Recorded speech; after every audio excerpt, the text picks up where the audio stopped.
It's Monday morning at 10 o'clock, and it's time for more painting with Dice and Dungeons. And I didn't say relaxing because I'm going to be painting in a lot of detail today, and I don't know how relaxing that's going to be.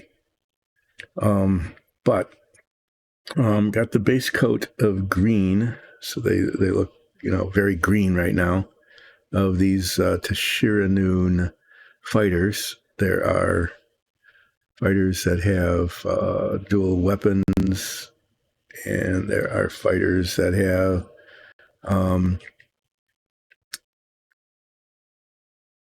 ranged weapon, the bow and arrow. And when I say fighters, I know there's a D&D class called fighter because that's what my character is. I'm a furbog fighter. I didn't mean that in this context. I meant that combatants. I'll use that. And these are Tashir'anun combatants. Their colors are green and silver. This one was painted some time ago, a long time ago.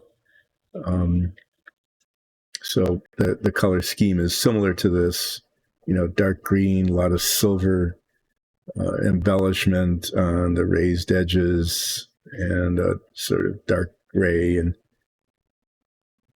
these guys have black boots. I don't know if I'm going to do that or not. I'll have to decide.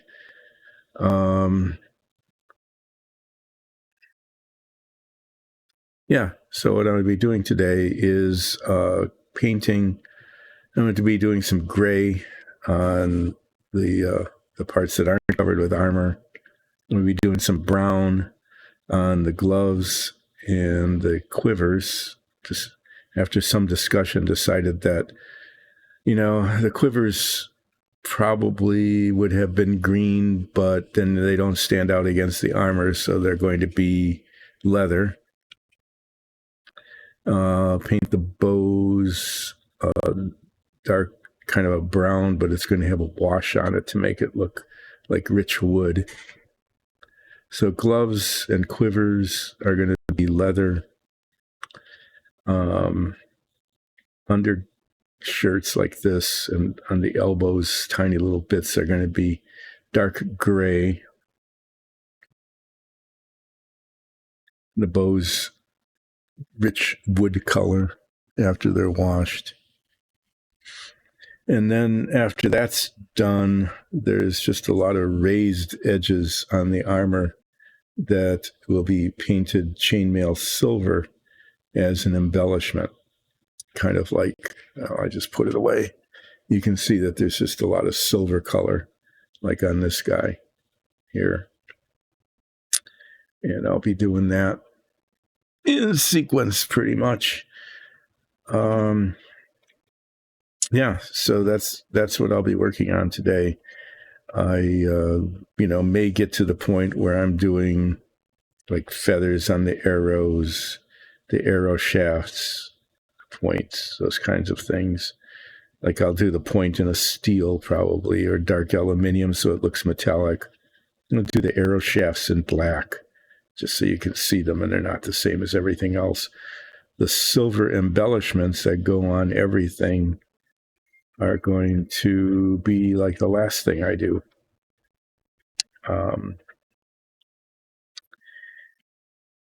And that will be the I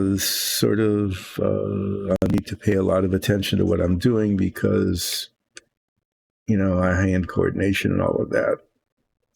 These guys are adversaries in our Dungeons and Dragons show. We seem to, my character was trained by a Tashir'anun who left the order. And instead of following Tashir, followed Ramardan, who was one of the three, along with Elmtaro. There were three elves that were like very significant leaders in ancient history. And anyway, the Tashir have become like a warrior cult. And my teacher, Lanfiran, in the show, was a leader in the Tashir'anun, but broke away from it and became kind of like a Tashir'anun an outlaw amongst the Tashir'anun. And that's one of the reasons that my character is not really well liked by them, is because of that history. At least that's how, so far, it's been playing out in the show when I learn more and more about my backstory. I mean, about how my backstory relates to the Tashir'anun.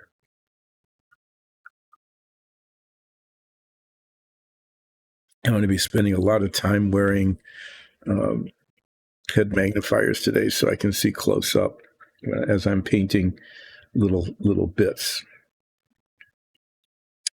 So I want to get those base colors in so that then at some point I'll get the green back out again. And as I look at these through the head magnifiers, I want to find spots that were kind of missed maybe, but weren't well covered. And then there'll be places where I need to do touch up where the gray or the brown or something got onto where the green should be. And then I'll do some green touch up as well. That probably very likely have to do some retouching.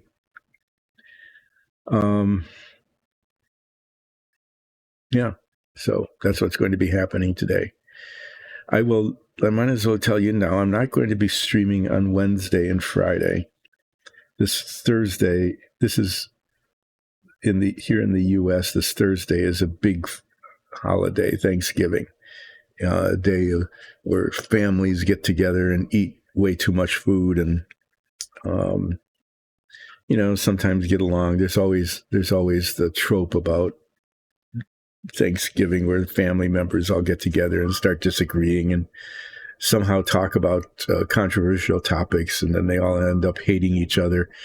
And they go to all separate areas of the house where they're at after they finished eating, so that because and then they leave and talk about each other and how they never want to see Uncle Joe or Aunt Millie or Granny or little Billy or little Susie or whatever. They never want to see each other again, but they do, because it's what you do. Anyway, there's that kind of trope. Our Thanksgiving is probably going to be much quieter than that, but there will be excessive food. I know that because the cooking is starting on Wednesday. Actually, some of it I think is even starting tomorrow. But I won't be streaming on Wednesday and Friday because Wednesday is the preparation day and Friday is the recovery day. And anyway, here in the U.S., nobody's going to be watching a painting stream because I'll either be traveling or preparing on Wednesday. There's a lot of traveling that goes on this holiday 5-day weekend, really. People are traveling on Wednesday so they can be wherever they're going to be on Thursday. And then a lot of people are traveling Friday, going home, or they hang out where they were and they travel over the weekend.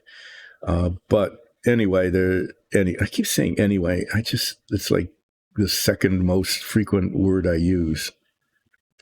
Maybe I should alternatively, maybe I should just leave a blank.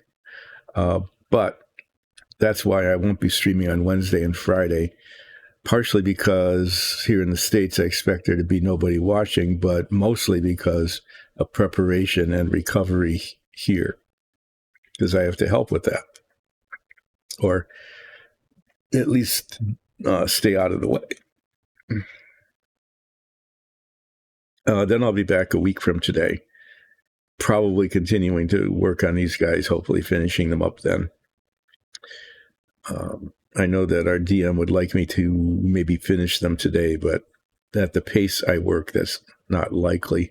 There is some chance that if these are needed for the show, that either I or Nikki or both will finish them up off camera. There's that chance. But that remains to be seen. We'll see how much progress I can make today. Not making any progress yet because I haven't started. Those of you who have been followers of this stream know that I can usually go on for close to 30 minutes before I actually start doing anything. But lately, it's been much shorter than that. It's been only maybe 10 or 15 minutes, and most of that time is spent just giving a recap of what I've done and a preview of what I'm hoping to get done during the stream, the current stream. Anyway, I said anyway again. I'm going to start with the archers because no,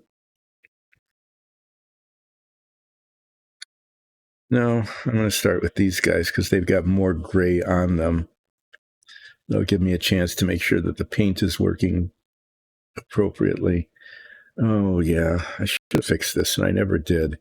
Okay, you can see that there's some flaws on the sword here, these little protuberances. And I probably can't pretend that those are features of the sword. Because once this is painted metallic, that's going to show up. And the other two guys don't have those. I'm kind of reluctant to do this because the sword is fragile. It's quite thin and brittle. And so if I'm going to try to file off those little nubbins, I can't put much pressure. Oh, yeah, and it's flexible. Nice. This might take a while because I can't put any pressure on it, really, without risking breaking it. But they're really pretty ugly.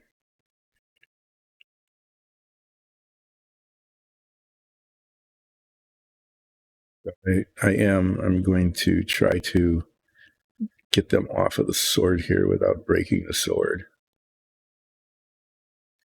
Take these off.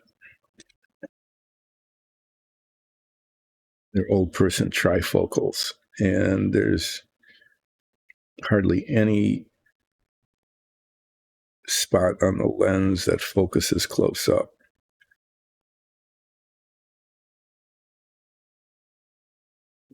Right way down at the bottom of the lens instead of in the center. I think if I'm going to keep doing this, I'm going to end up getting like 4 pair of glasses, one for driving, so that the whole lens is basically for far distance, except that I have a pair like that are actually pretty good. It's mostly set up for distance viewing with a little bit of a part of the lens for seeing the dashboard, so I can see how fast I'm going,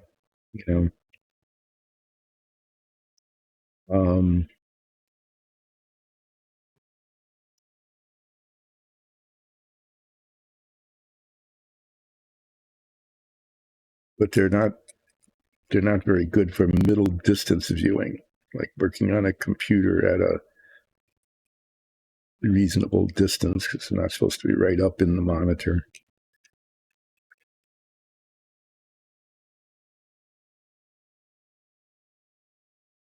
Okay, well, that's not perfect, but it will do. Have an obvious flaw. 2 of these little daggers had broken off, and I replaced them. One of these, actually, the whole right arm and sword had been broken off, and I managed to repair that before I started painting them. And I'm just mentioning that because I'm pleasantly surprised that they have stayed on. And it's really not, I think, it came out pretty well. You really can't see where the breakage was. Okay. In order to match the ones I've done before, the gray is this dark gray. This is a bottle that has been used. It's like a third full. I'm going to give this a stir. I don't know if it's still any good or not. It hasn't been opened in a while. And sometimes these paints, if they haven't been opened in a while, get really gel-like. They get very thick. In which case I might get brave and put a little bit of thinner in. But I want to see what the consistency of the paint is. If it's good, then I will continue using it.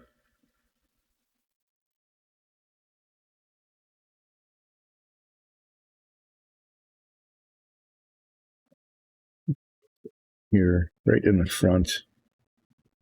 I think I might have to delay a minute on this one. There's charge these. I haven't taken the cord off yet. Great. There we go. I just see a white spot that may end up not being gray. I need to see it. I might have to get the green paint out and touch that up. Yeah.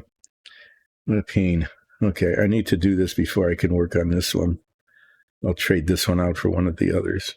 I don't know if you can see it, but there's a white spot right at the top of the boot there. And that's like right. If anything is going to show on the show, okay, on camera, that's the kind of spot that will.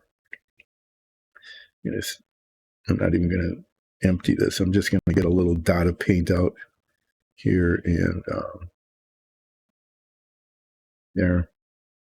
There'll probably be more spots like that. Maybe I'll fix them as I see them, because otherwise I'll forget that they're there and not get them fixed. So if I switch out brushes and, maybe not, I'm going to use this brush first for the gray, because some of this is fairly large area, but what I'm muttering about is that if I see an obvious flaw in the green, like a spot that hadn't been covered that needed to be covered, I'll probably just digress for a moment and touch it up just to make sure that it's done.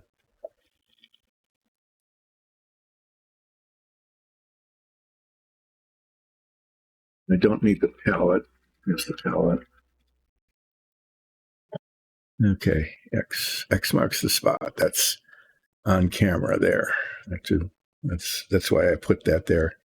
It's my like visual cue. It's like a stage marker, right? There's a little not fluorescent, but glow in the dark spot on the stage so that the actors know where to stand. Well, this is my equivalent. This is an X that says the camera is aimed here more or less. And so if I am painting over this spot more or less, I'm on camera. Otherwise, it'll be one of those things where, I'm talking about how I'm having trouble getting some detail done and complaining about it and things like that, and you can't see it, so you don't know that I'm telling the truth about that. Okay, let me see how this paint is.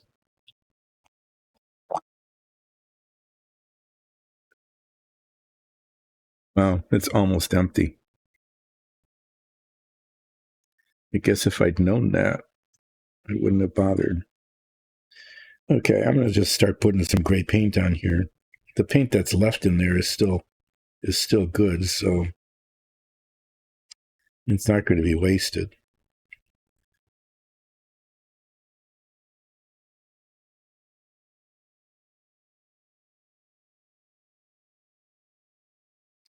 But this is I'm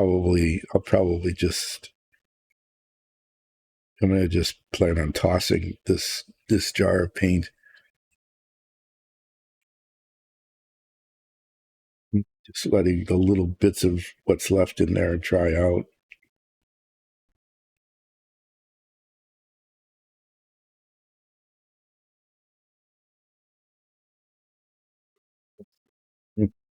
Rotate this and then see the back of the leg. Okay, that was an important thing to do. Boundary between the green and the gray is not perfect.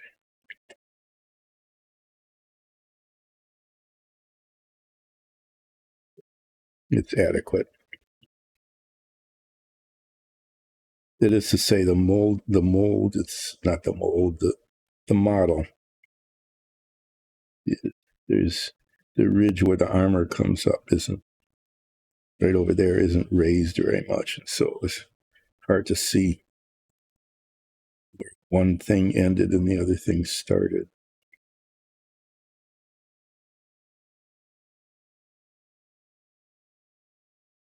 Yeah, and it's mostly on camera. It should move a little to the left.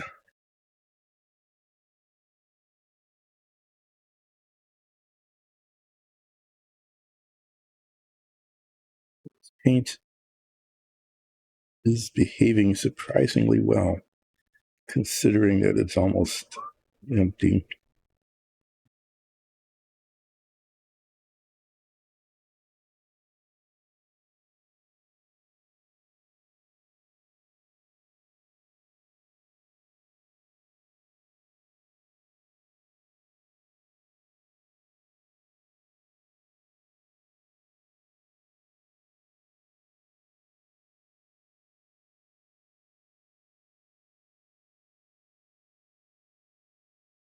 Mm. I can tell where the top of the boot is supposed to start. Looks like here.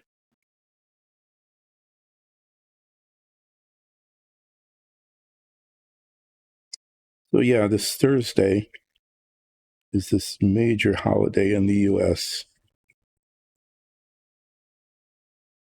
that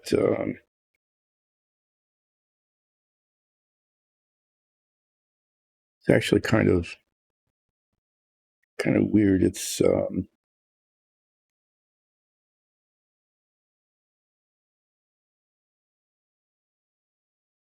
the time of the year, or close to the time of the year, like ancient, the when harvest festivals were kind of, in some ways, the date of it probably doesn't, it doesn't really have any historical accuracy. This, and it moves around. It's always it's one of those weird moving holidays that isn't on a specific date. It's the fourth Thursday in November. And so, depending on when the first day of November is, it moves around. This year, it's very late in November. It's right, what is it, the 28th or something? I can't remember the number. Very late in November. Sometimes it isn't even the last Thursday in November. Sometimes there's 5 Thursdays in November. And Thanksgiving isn't even the last Thursday, which is kind of what people mostly get used to. And that's very confusing because then there's a whole lot of November left after Thanksgiving. The reason that's important is the number of shopping days left before the celebration of Christmas. And so the merchants, the retailers really like it when Thanksgiving is early, when there's almost a full week of November left after Thanksgiving, because then that's another full week of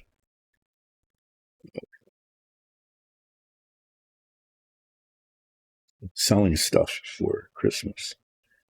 But this year, the shopping season is cut short. The historical shopping season, I'll talk. There's been an adaptation to that, though. Of course, there is. Traditionally, the major shopping season would start on the Friday after Thanksgiving and then continue until Christmas Day, when the last minute guilty gifts, oh no, I forgot to get a gift for so and so. Are they coming for Christmas? Really? I guess we need to get a gift for them. That kind of last minute panic buying That's when you go to a jewelry store. Okay. And it's all full of guys looking kind of panicky. Is what's happening there is that they never got around to buying a gift. So they're buying there's all sorts of spots that need to be turned green here. So I'm going to down there, just all sorts. There. So I'm going to be doing some green, some spotting touch-ups with green on this figure once I finish the putting the gray on.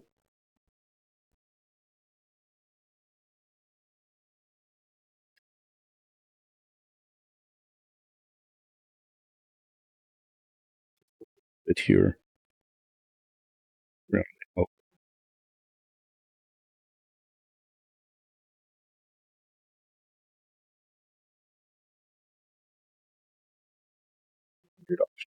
well, it's still on topic, but it's just the topic is a complex one. Anyway, I said anyway again. So forgive the anywaying. Gray even really shows on this one.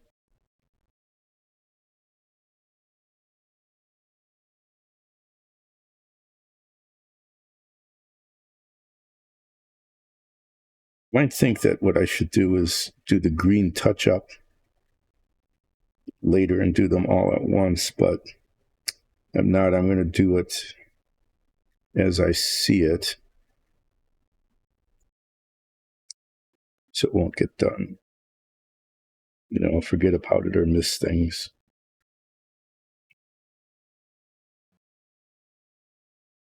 Maybe I'll do, well, I've got 2 of these on these stands, so I'll get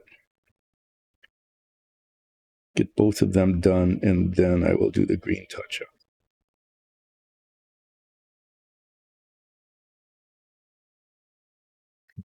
To accumulate on the tip of the brush there as it starts to dry. I'm just using the paint in the bottle cap first because, why waste it?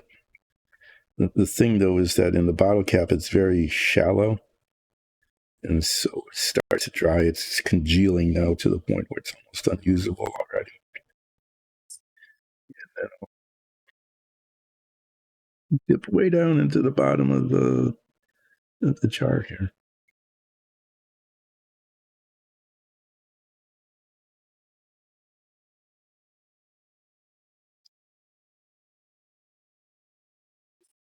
Yeah.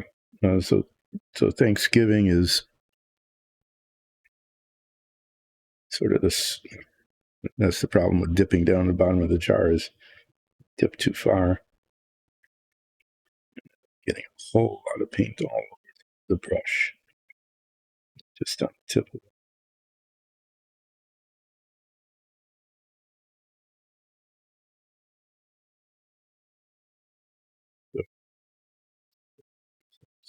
Whatever.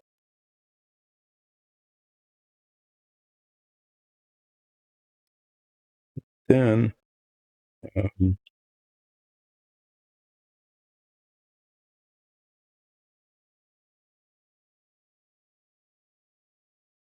talk about the origins of Thanksgiving and then come back to retail sales. Maybe I'll do that.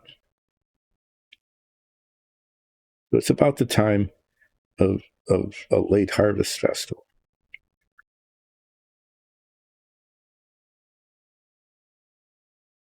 And it's, as I said, a different time each year, which is kind of confusing. So it obviously isn't commemorating the date of a specific event. It's definitely not doing that, because if it were, it would be on the same date, right? But since the date moves around, we know that Thanksgiving isn't celebrating a specific historically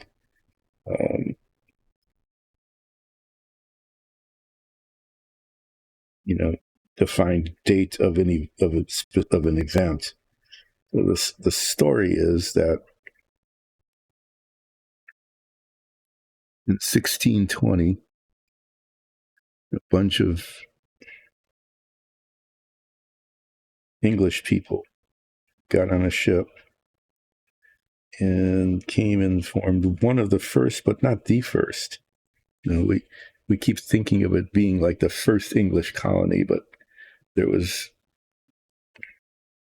already English activity down in Virginia, which is a long way south of where the Pilgrims landed.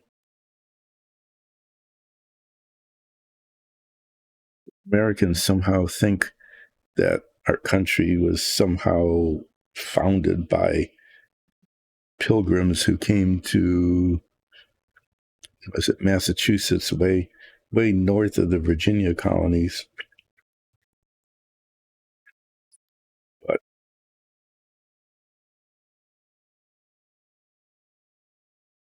it's exactly true. But they had a really bad year the first year. They weren't really well prepared for living in a new place, and like half of them died off in the first year. It was run by a military guy.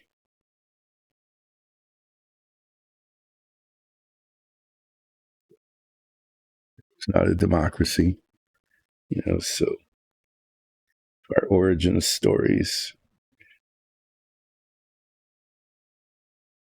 it weren't the creation of democracy with the Pilgrims. They were, in fact, it's like 100 or so of them, and among the survivors, a little fewer than half were let's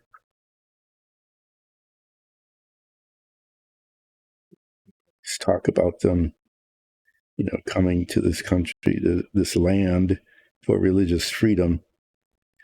But in England, they were a breakaway sect. They broke away from the Church of England, which was considered, almost an act of treason because the church was the state and vice versa.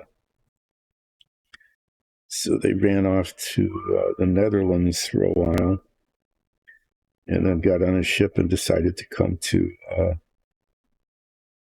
the North American continent instead.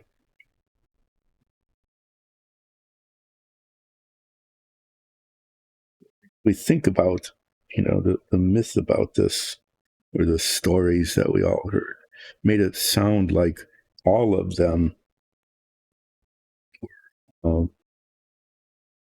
from this particular religious group. But that wasn't the case. They made up fewer than half of the total.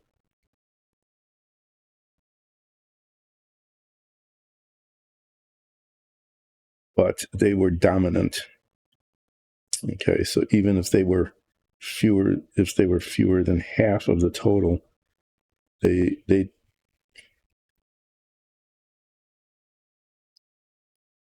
in combination with the military guy, ran the colony. People who weren't part of their religious group were called strangers. They weren't even considered to be like part of the group, even though they were the majority. Kind of what can you say? That's how it was.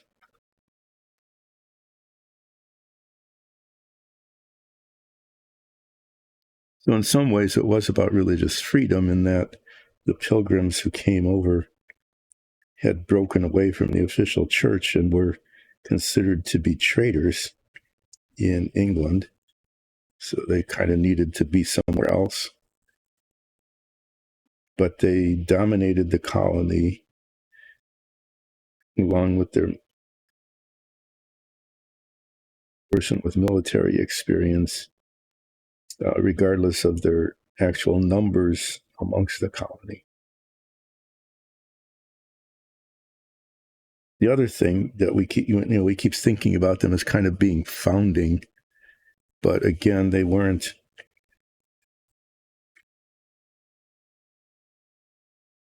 They were trying to become part of the Virginia colony, but they missed. Bad weather, that kind of thing. But they missed, and they missed badly. They ended up weren't really anywhere near where they were supposed to be going. I'm just cleaning the brush here so I could do some green touch up.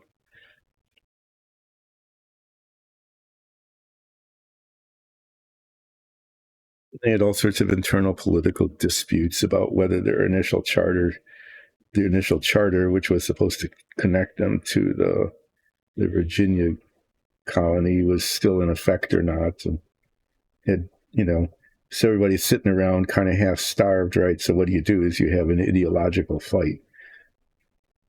And even though there were maybe fewer than 100 people, they did all get together. The men got together.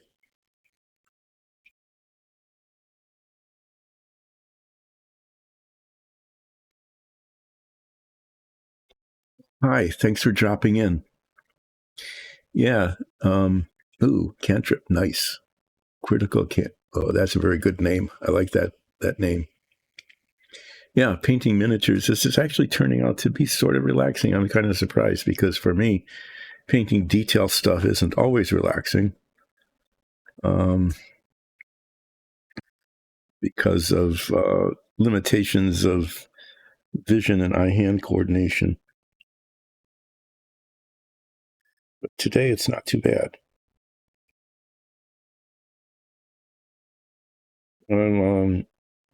I got the base coat of green on these guys, which is their main armor color.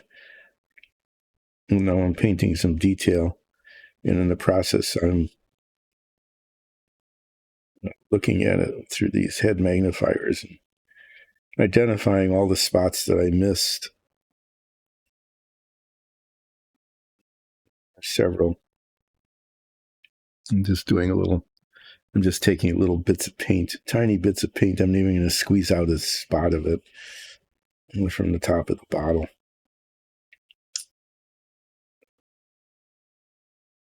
I painted the gray.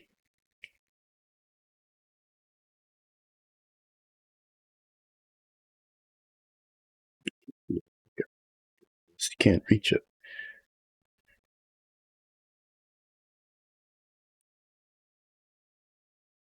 And the spots are small, but they're just all over the place.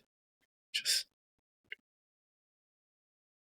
some of them practically invisible. Some of them, like, how could I possibly have missed that the first time around?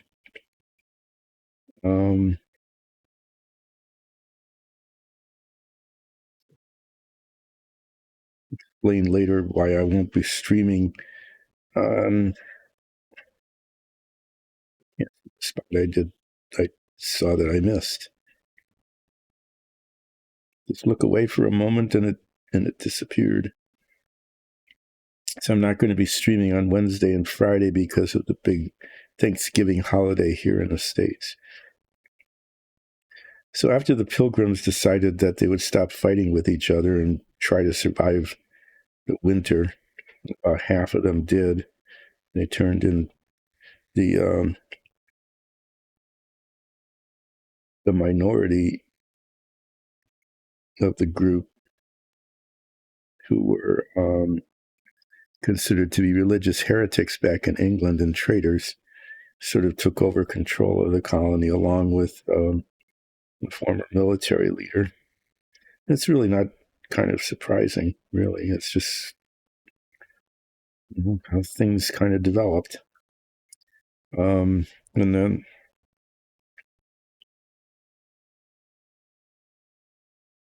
the thing about Thanksgiving was that the story goes that they sort of got along with the indigenous people.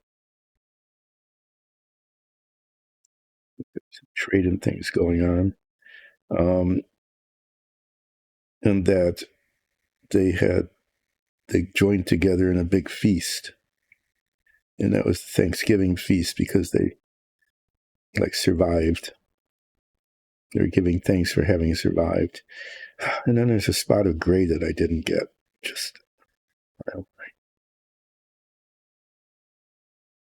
where there's green on it. When I get the gray out, I have to touch that up again. So that's the story that this was kind of a communal feast between the surviving pilgrims and the indigenous people.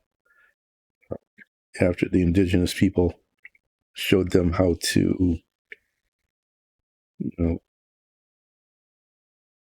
plant corn and fish and things like that. Oh my.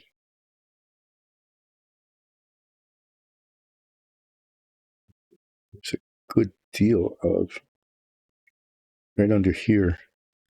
Huge spot that I missed.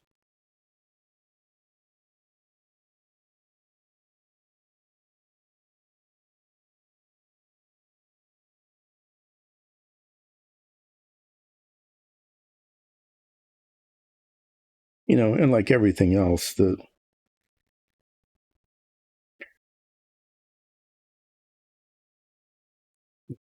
of it was probably not quite the same as the myth about it. I can't tell there where I was just looking at that, and there was a place where it wasn't exactly clear at all, where the armor was, where the gray undershirt was.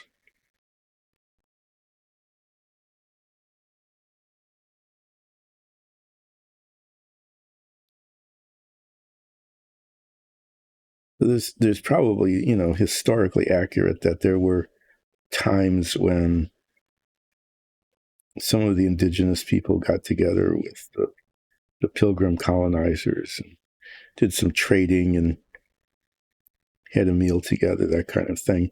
Whether it was just one event, a celebratory event, or just one of the times they did that, that's all not really clear. But we in the States now, instead of having a harvest festival, celebrate the event where this feast, supposedly this feast happened, like that.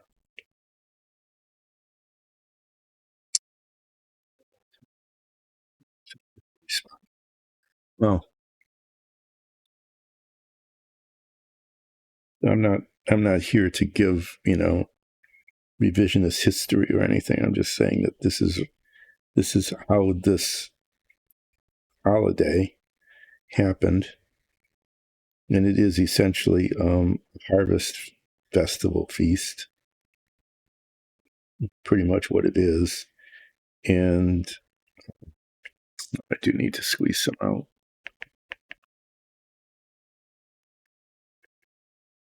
And it's based on, semi-historical events.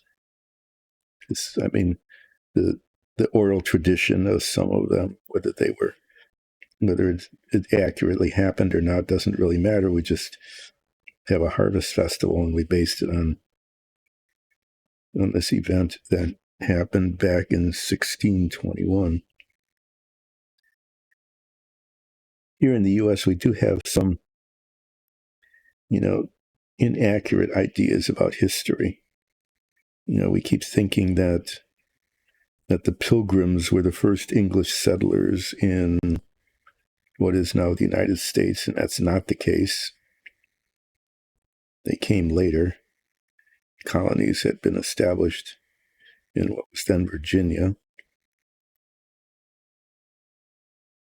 And the other thing we tend to forget is that the Spanish and the Portuguese had been colonizing, albeit further south, for well over 100 years by the time the Pilgrims showed up. They were in no way like explorers, or adventurers. They knew what was there. They missed their target significantly because of bad weather, and who knows if they were really good at navigating or not.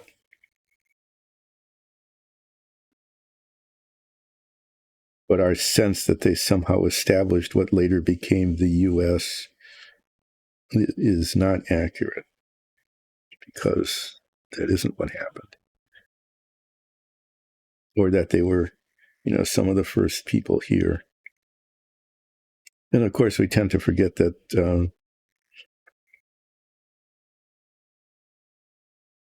there were a whole lot of people who were here before any of them showed up.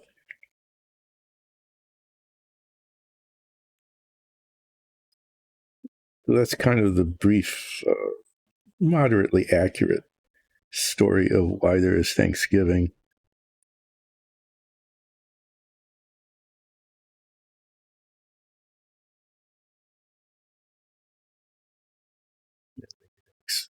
I don't know if it explains anything else about history, because this stuff happened between then and the creation of what became the United States much, much, much later, hundreds of years later, after cities and things were formed. Anyway, once again, I say anyway. I said anyway.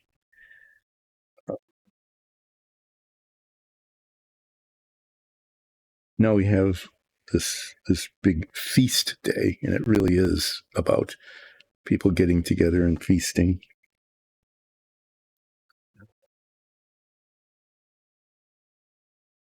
Every time I look, I find another spot.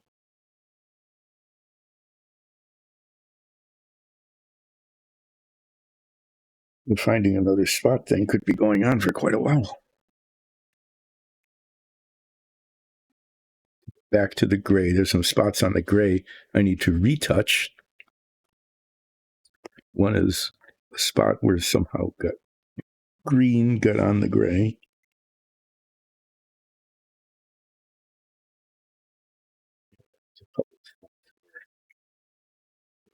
Gray did not get on the gray.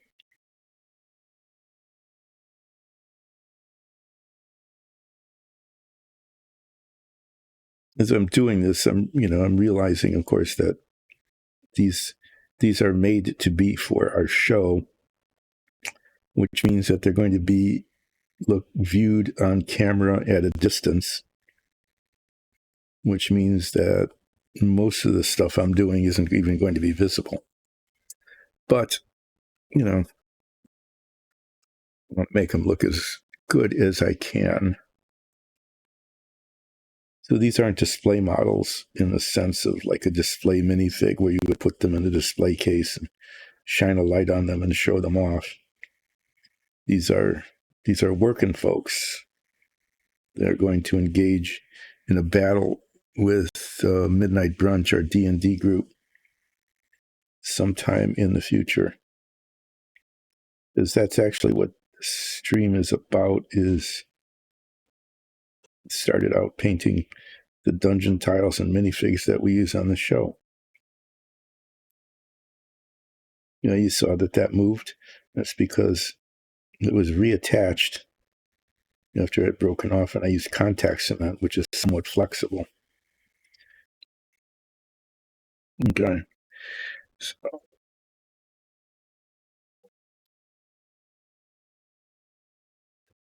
here.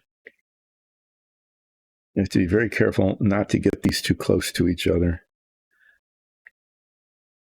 These holders, because they have quite powerful magnets in the base, and they repel each other. Opposites do not attract when it comes to magnets. I have learned the consequences of that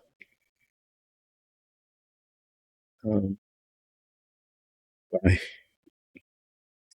having them come close to each other, repel each other, and one of them just went flying. I mean, they really do push each other pretty hard. And it went flying the minifig at least 7 or 8 inches, and the minifig on the top. Let's just say that I needed to do a fair amount of repair work after that event, as I had to reattach arms and weapons because it flew and landed. And of course, it had a sword, and the sword, it's way too much paint on the brush there. Sword broke off, but because the model was sort of flying through the air, when it landed, the sword broke off and kept flying because it was lighter than the rest of it, and disappeared into the land of lost socks, I guess. Place where like one sock disappears or other items just totally are gone. Yeah, well, that sword went there. And oh dear.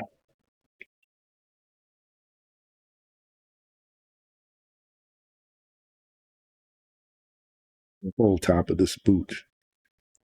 You could probably even see it on camera. The white, green paint needed to get down in there, and I just totally didn't do that when I painted it green. Yeah.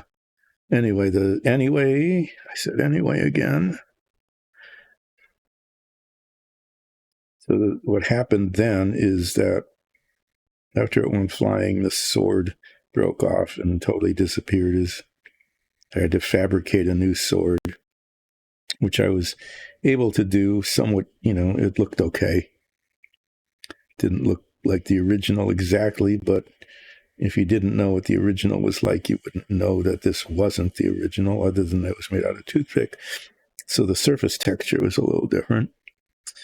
But the lesson learned was don't let these get too close to each other, especially if there's a model on them, and especially if the model is carrying something fragile like a bow or a sword, because they will go flying and they will land hard, and those fragile bits will break off, and they will fly into the netherland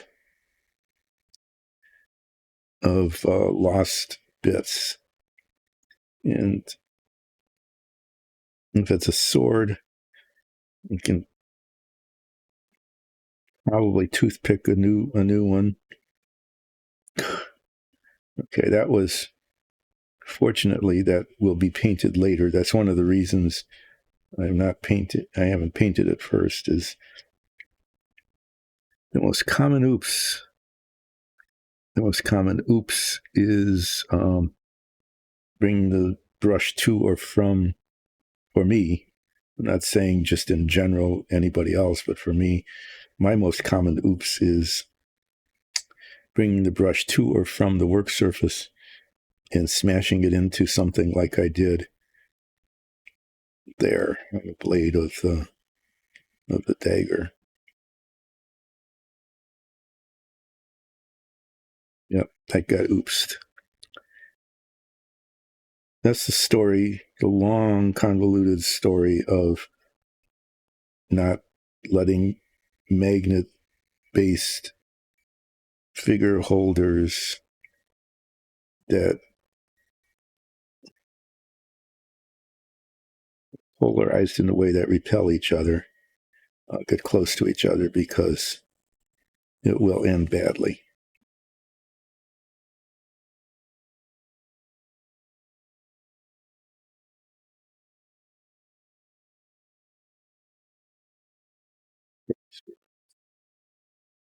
That hasn't stopped me, though, from letting it happen.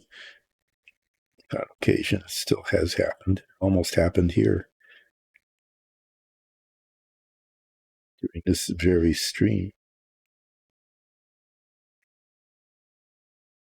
These guys have, the plate armor doesn't cover everything. So they have these gray pants and undershirts.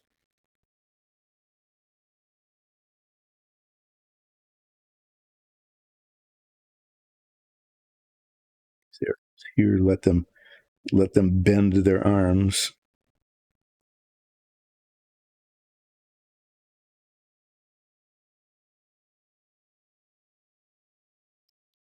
The archers, the gray.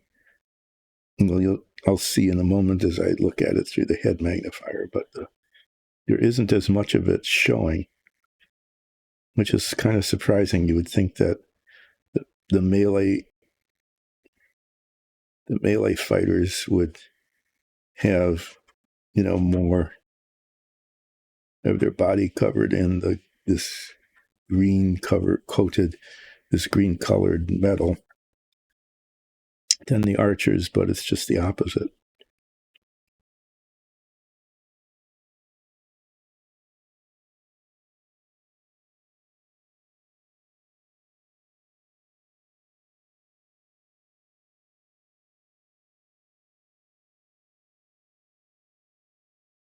There's no paint left in the bottle, which means that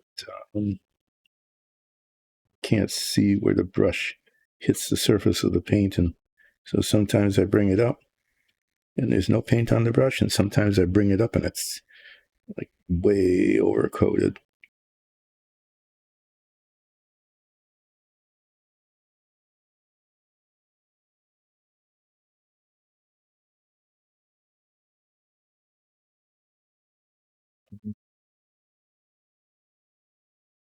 But I was talking about Thanksgiving, wasn't I? The head magnifiers, I can kind of see where the gray paint is supposed to go on this figure.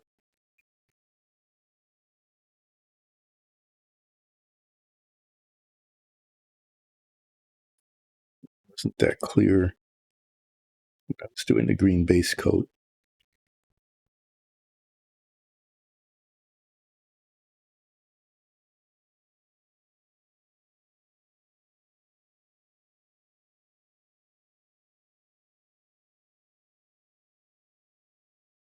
The pads are separate here.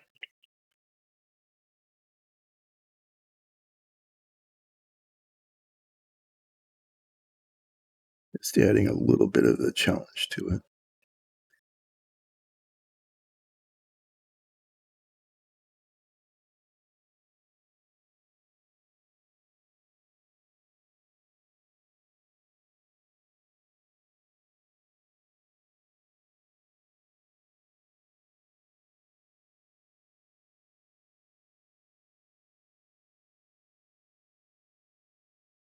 Yeah, I was talking about Thanksgiving, right?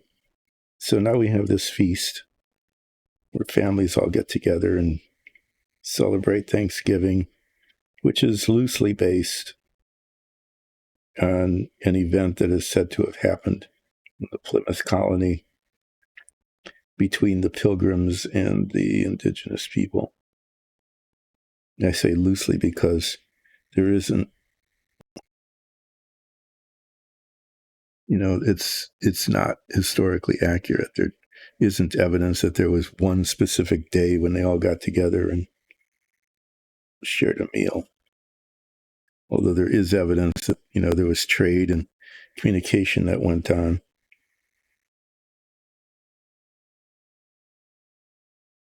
The Pilgrims were fairly naive about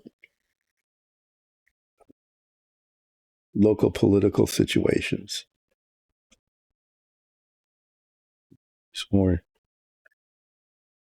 that one tribe of indigenous peoples in the area, and those tribes didn't always get along with each other, and so the Pilgrims didn't know, but later on they learned about it and figured out how to play off warring tribes against each other and that kind of thing. people are always pretty good at that, the old divide and conquer kind of thing. But there was a group that established, maybe if not entirely friendly, at least cooperative relationships with the Pilgrims, and they're the ones that are supposed to have had the Thanksgiving feast.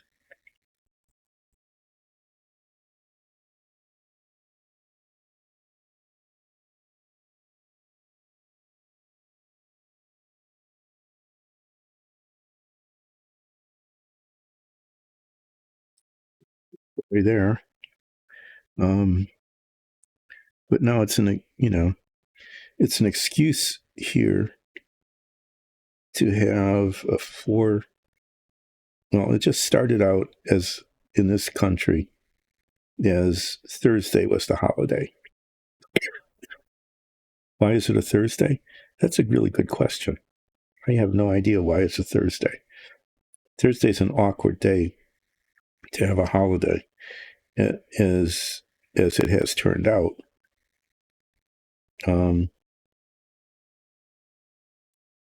Because people get off work, right? And then they're expected, after eating and drinking way too much and either having a great old time meeting with relatives or having a horrible time meeting with relatives, depending on, sometimes it goes one way, sometimes the other. And I'm supposed to show back to work again for one day because, the weekend, historically, for a long time, there wasn't a weekend, but eventually people got off on the weekend. So when they were all expected to return to work on a Friday following this event where they ate and drank too much and either had a great time with relatives or had fights with their relatives, either way, the consequence on productivity was pretty significant.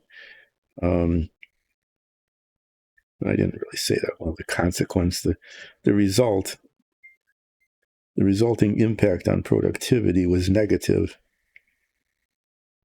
And as people ended up getting like vacation days or paid time off, that wasn't originally it. As that became more common, they started using it to take Friday off so that one could recover from the events. And so productivity on Friday after Thanksgiving, became even less because people weren't showing up to work because they took some time off. Reasonably so.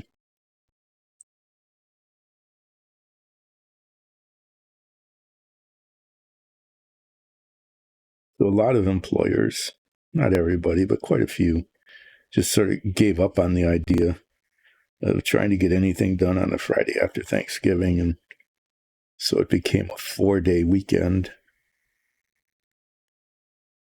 That's quite a to-do. That's quite a deal.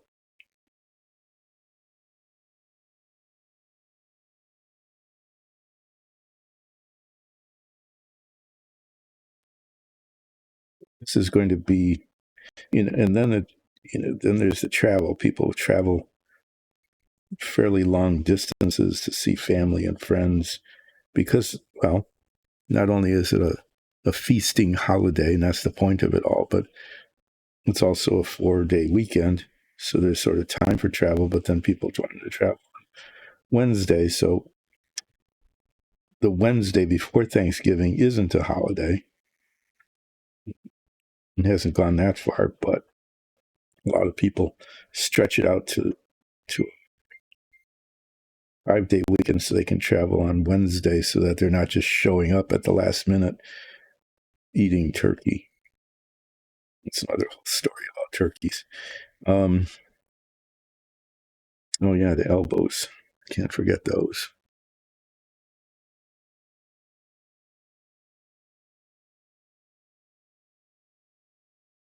A tremendous amount of travel going on. Some of it already. but especially on Wednesday and then again, even Thursday morning, the going home part can be a little bit more spread out, depending on, whether you want to leave right away on Friday and get back, or you can take advantage of the rest of the weekend and head back a little more slowly.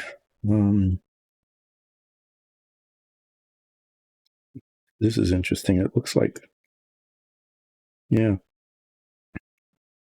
looks really different under the head magnifiers than otherwise. The arm here is not armored, but that makes sense. If you're an archer, you want your shoulder to be flexible as well as just the elbow.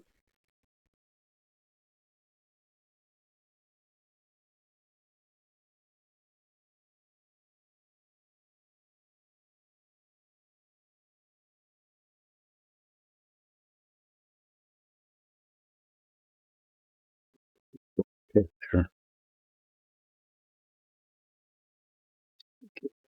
To be ungummed.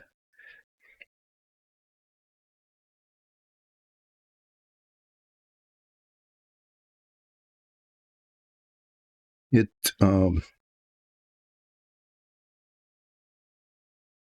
because there's so many people trying to get to so many places. Travel really, I have to say this, travel really becomes pretty unpleasant around Thanksgiving. It really does, because all the flights are crowded. Given the time of the year, in November here in the States, the weather can be really bad. It's possible to have snowstorms north, thunderstorms down south. People are trying to get from one place to the other, and it's already kind of stressful because the flights are full, the airports are packed, the highways are really full of cars. People who left too late and are trying to speed, or people who are not used to traveling, they don't drive that much, who are driving too slow. It's just an unpleasant time. And then the weather can go bad, and then flights are delayed or canceled, and wow, that just this is pretty good. I like the way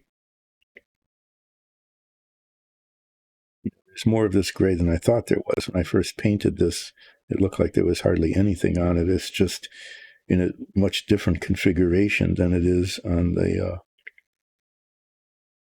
melee.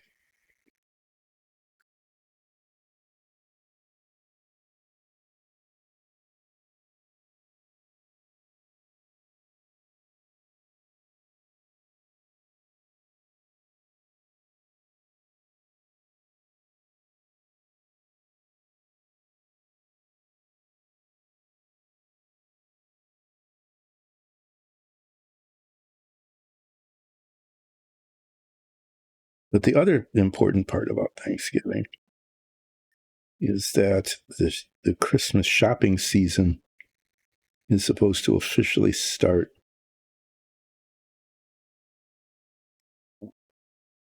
on the Friday after Thanksgiving, not on Thanksgiving, because everybody's sitting around eating and drinking too much and either getting along really well or having fights, depending. Everybody's doing that on Thursday, but on Friday and Saturday, that's over. And, there aren't any football games on that you can sit around and watch and that kind of thing. So, well, there are on Saturday, but not on Friday. So Friday after Thanksgiving became traditionally a big shopping day. That was the origin of Black Friday. Now, why is it called Black Friday? That's kind of a weird thing, really, because, oh, thank you for the follow. I appreciate that. So the Friday after Thanksgiving became called Black Friday because that's when merchants got into the black for the year.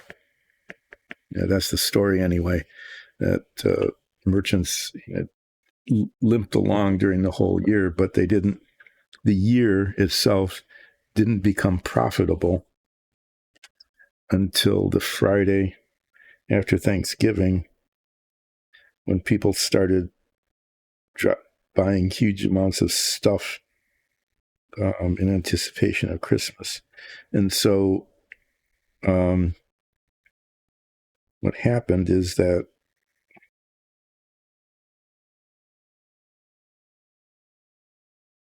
in order to encourage purchasing, merchants started promoting sales, huge discounts, or at least what were purported to be huge discounts on all sorts of stuff, primarily electronics, when those became big thing, big screen TVs. It's used to be things like stereos and stuff like that, right?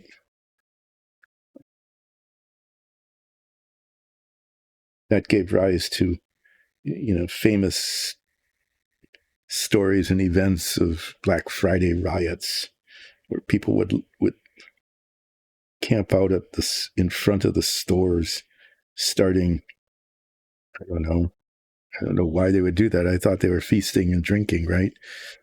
Starting on Thursday, maybe right after they finished, camping out in front of the stores for way overnight, so that they could be the first through the doors.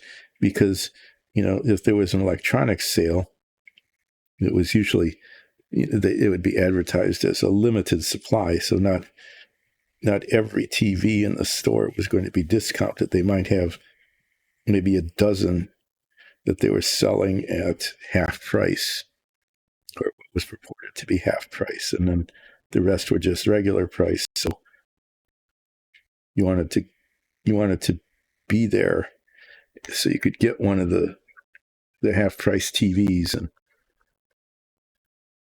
And kind of another American tradition, U.S. tradition, is to on the news channels, show dozens of people pushing through the doors and breaking the glass, running over each other. It probably only happened like in 2 places in the whole country, but just watching people walk into a store at 9:30 Friday morning and picking up a discounted television is not nearly as exciting as watching dozens of people trampling each other, trying to get the dozen TVs that are being sold cheap.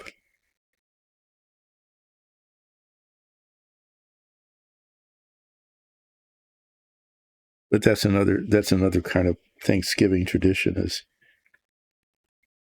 to have 1 or 2 places in the country where that happens, so that the news media can splash it all over the place. Because it's nothing more fun than watching a discount TV riot.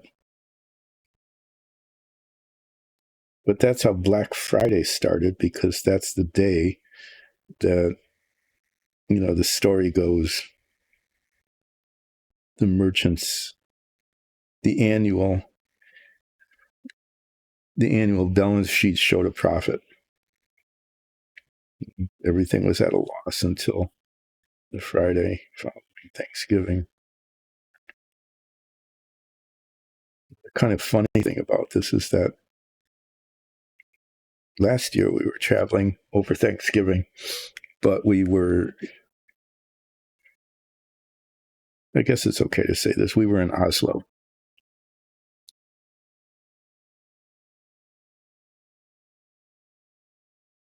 and we were in Oslo on the Friday. There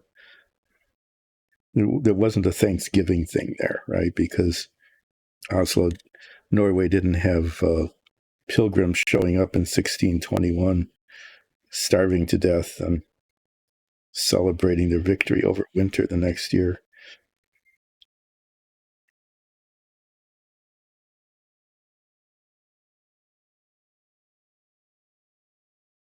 We're in the cab from the air. We were on a cruise. So we're in a cab going to the hotel. After we got off of our cruise, Northern Lights cruise, it was really amazing. You know, going through the fjords and seeing the Northern Lights. And if you have an opportunity to do that, it really was an amazing thing.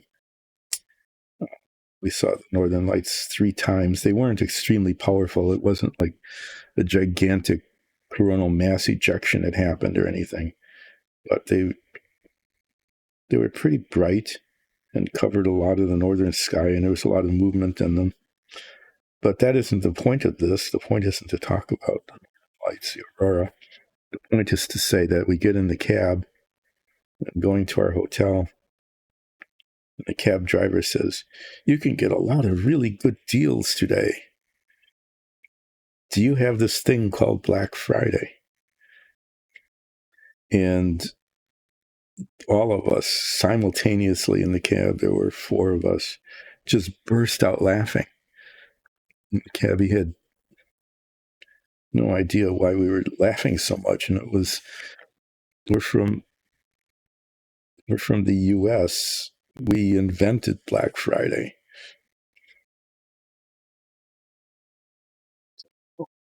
This was a thing we did here in Oslo. Nope. That was really, it was, I have to say, that really was hilarious. And he was telling us about how we happened to get into town at a time when there are all these sales going on. Because even though there isn't Thanksgiving, there is Black Friday. I guess merchants worldwide, they saw a thing that was effective.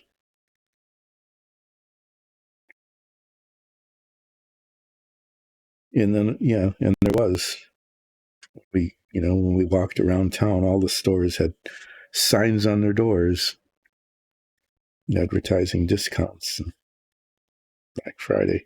I don't see, we pick our Black Friday as the Friday after Thanksgiving, which changes every year because it's the 4th Thursday of the month of November, which can vary significantly from year to year. So I'm not sure. We didn't look into Norway and probably other cities, Oslo and other cities schedule their Black Friday to match the one in the US. Like it's the Friday following the 4th Thursday of November, or whether they just sort of pick a Friday in November to do it. I don't know. And then I would imagine that people don't even wonder why is it this Friday as opposed to some other Friday.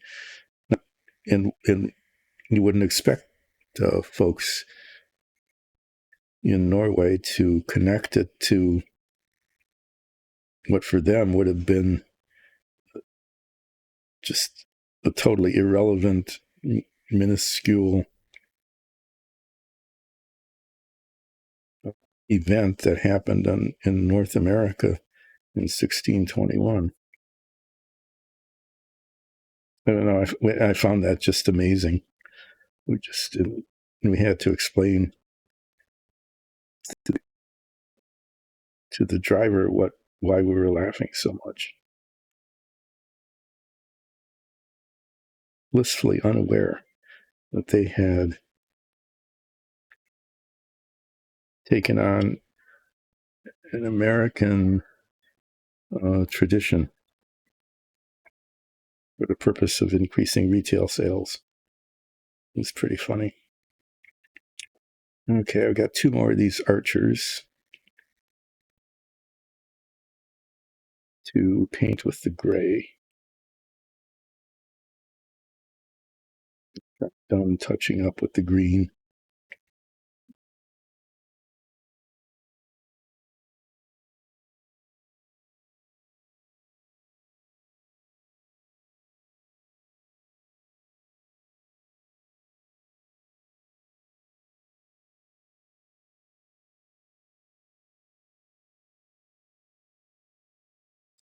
Oh, well. Yeah, I guess I'm just reflecting about that was just an oddity that can happen when you have international travel.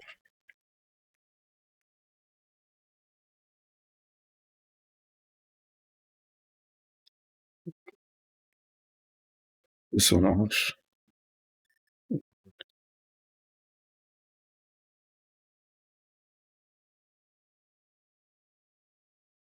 Oh, I'm sorry. I wasn't looking at chat. I was too busy talking about Black Friday in Oslo. Where do you start with D&D? I hope you're still there. I'm sorry for ignoring you. It wasn't intentional. I just was busy painting.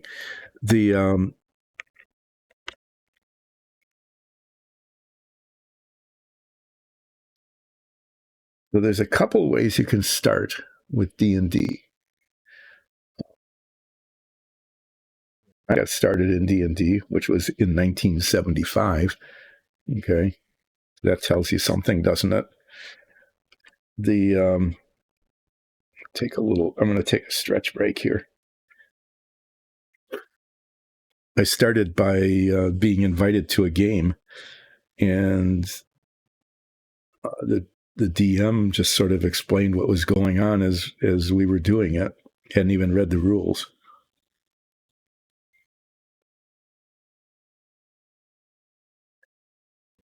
So I would say a fun way to start is finding an experienced dungeon master who is starting a new game and is willing to bring new players on.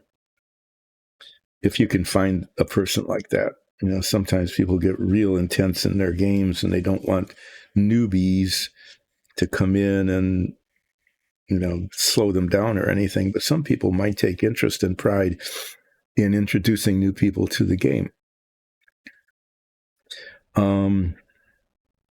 You can get one of the rule books. I think the latest one is 5e. I think there might be a new one coming out, and just sort of read it. And it's kind of fun to do that. You don't really get a sense of the game by just reading about it. Okay. But you do get a sense of, read about the characters and the character statistics and what those statistics might mean, like strength versus agility, that kind of thing. It's fun to read about them, get a monster manual. It's kind of fun to read about the different monsters because there's usually a pretty good description in the books about what they are and how they were formed and what their abilities are and things like that. What will happen if you run into one. And that's kind of a cool way to learn about it. But the best way is to get into a game with a dungeon master and a few other players. You don't want a really big group. I'd say start with a group of maybe 3 or 4 at most players in addition to the DM, the dungeon master. Otherwise, you'll be kind of overwhelmed, especially it'd be nice if there's another new person in it at the same time. And have the DM just start you off. Get yourself a set of dice. You need to do that. But learning about the game really starts with playing it, I would say. And then there's 2 aspects to the D&D, a D&D game. Like there is two aspects in our D&D show. One is the doing the adventure, getting into combat, finding things, doing a dungeon crawl, exploring what it means to run into a trap, or figuring out that maybe it's a good idea to detect them ahead of time if that's a thing. What to do in combat, how the dice rolls matter or don't matter. But the other part is role playing, and that can be even more fun than the technical components of the game, the exploration and the combat. But the role playing, I think, you need to have some sense of how the game works before you really get into role playing. I think I have to say that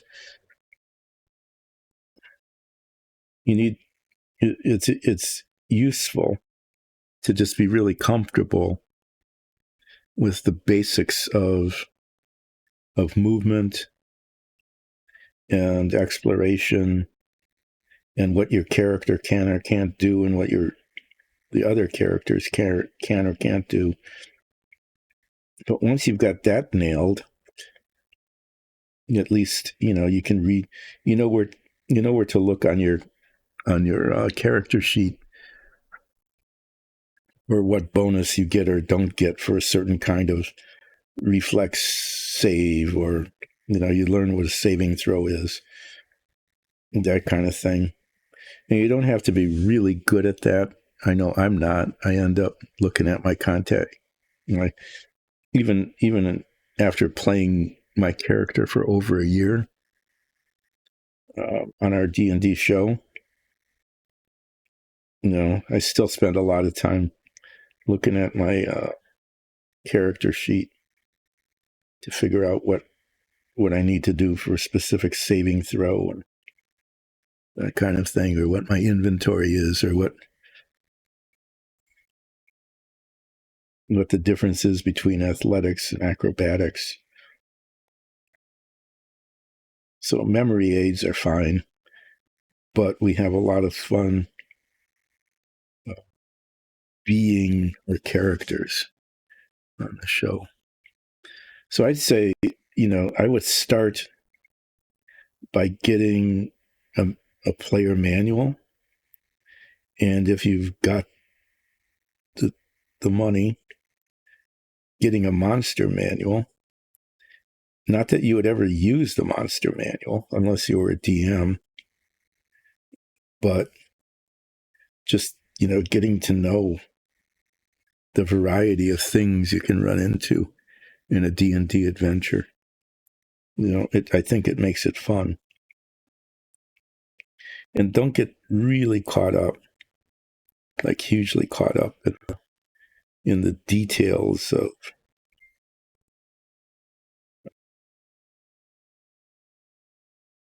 the rules, because the DM will help you through that, or the other players will. But reading it, and getting it, just a sense of how it's supposed to work is good. But yeah, learning the game really just comes from playing the game. And for that, you need to find a DM who will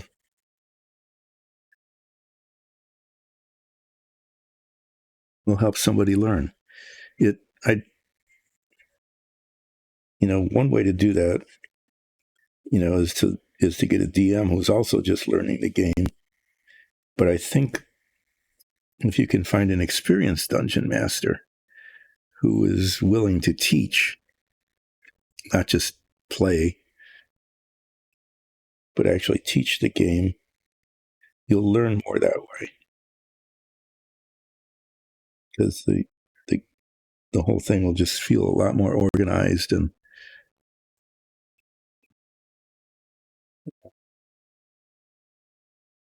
that's just kind of an off the cuff thing based on my own experience, is just getting a sense of how the what the rules are kind of like.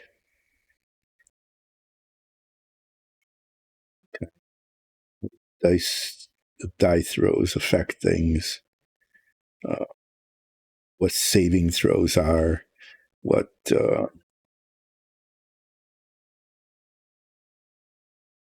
what an armor class is, that sort of thing.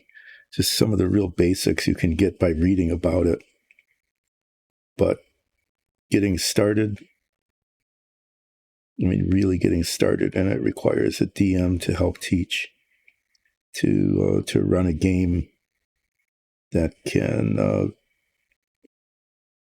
be simple. Starts with the simple fundamentals and then builds up on it.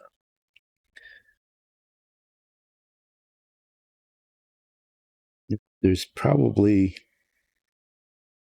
like a gaming store. There's probably something like that somewhere. Well, a place that you buy the books. If you can find a place that's selling the D&D rule books,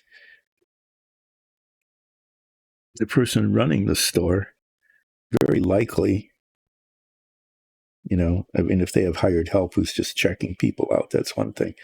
But if there's the person running the store, they probably will know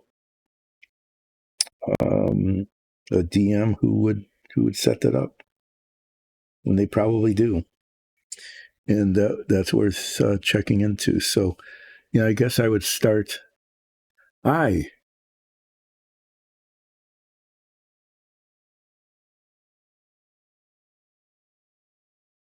Well, thanks for the advice on that. That is all very true.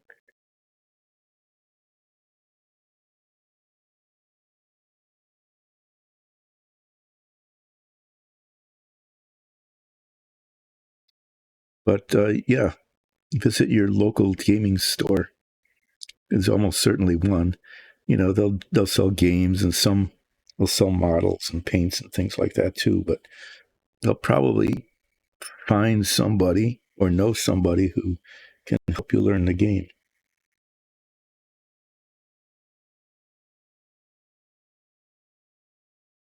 Thanks for dropping in. How are you today?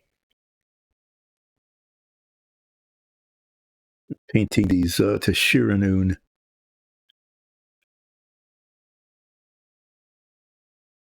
archers and melee fighters who are certainly almost certain to show up in our show sometime soon and probably attempt to kill us.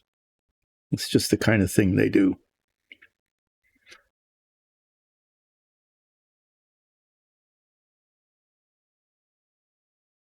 And painting some of the detail on them that is probably won't be visible on the show, but is visible to me. And as is typical, I'm not intentionally, but just because of my skill level, taking way longer to do this than, say, Nicole would take.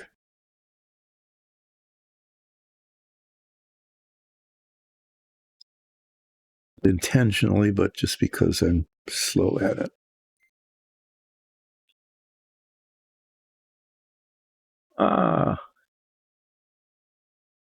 That's really okay.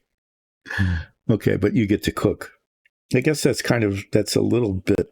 It's different anyway, not having to do all that driving. So congratulations on not having to do all that driving.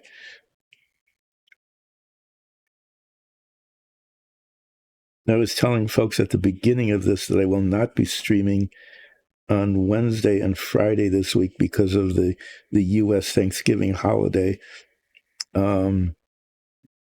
Wednesday is the getting prepared for the Thanksgiving feast, and Friday is the recovering from the Thanksgiving feast. And nobody in the U.S. is paying attention to something like this. But I also have to help with the preparation and the cleaning up. So I'll be back on Monday after recovering over the weekend.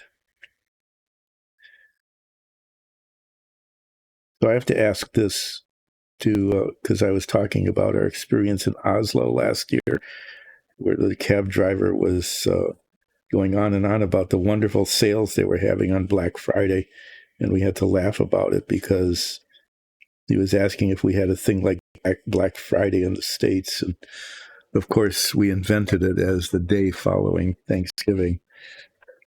Do you have in Denmark? Is there a Black Friday kind of thing too, where the merchants all try to get everybody to spend a lot of money by saying that there are sales? Do you have that kind of thing?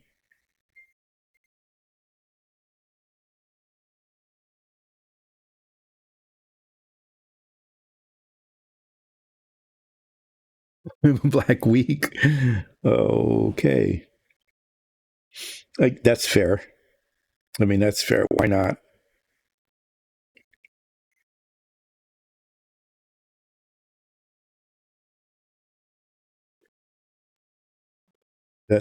I'm sorry. I have to chuckle at that.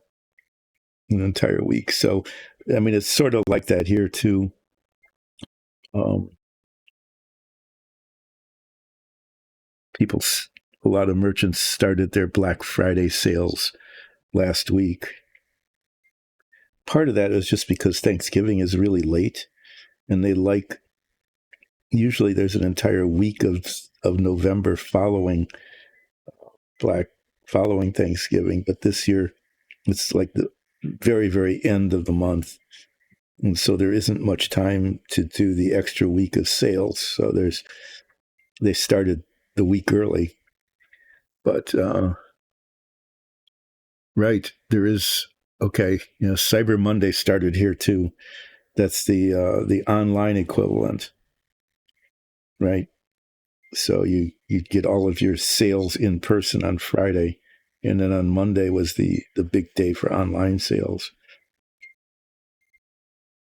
So is that something that's fairly recent there, the Black Friday, Cyber Monday sort of thing, or has that been around for a long time? I'm just wondering how long ago it was that your retailers decided to do the same thing that we do here, but without the association with a holiday.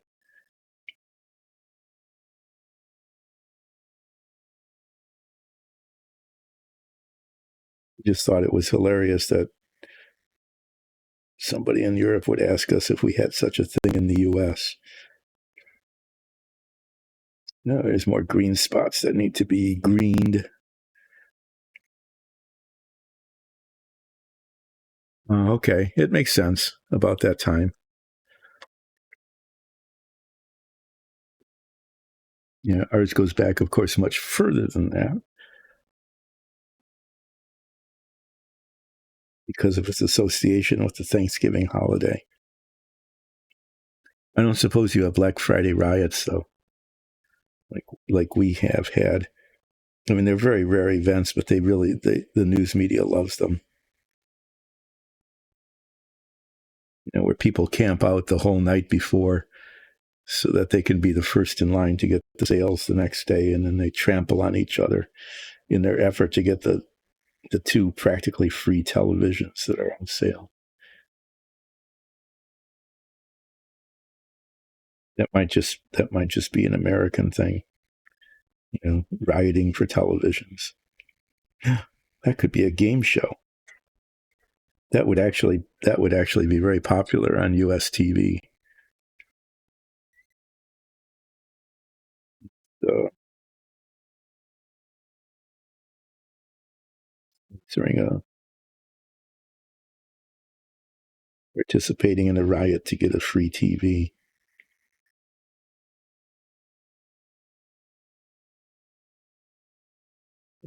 It happened very rarely, but it became kind of a trope in the U.S.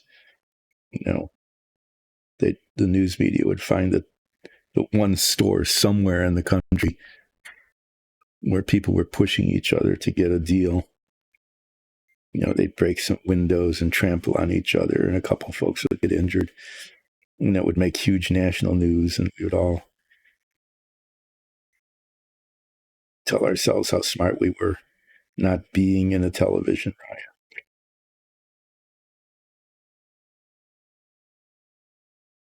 For all I know, for all I know, the news, it might have happened like once. I could see that happening, that it happened once somewhere once, and then they just show the same footage every Thanksgiving or every Friday, Black Friday. They wouldn't even have to lie. They just say, this happened once somewhere. And that would be true. Not that it was happening every Black Friday.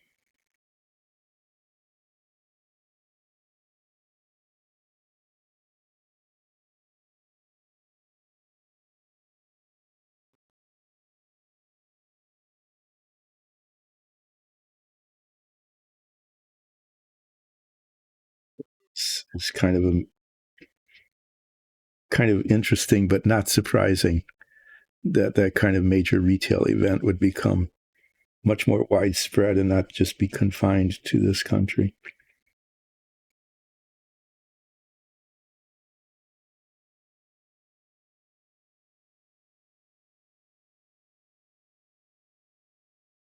So do you have the same sort of story there, that it's called Black Friday or Black Week because that's when the merchants finally, for the year, become profitable?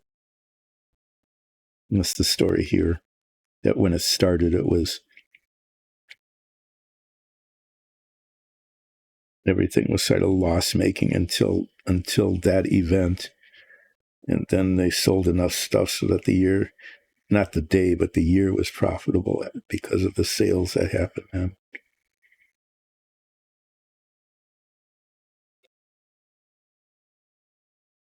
Huh.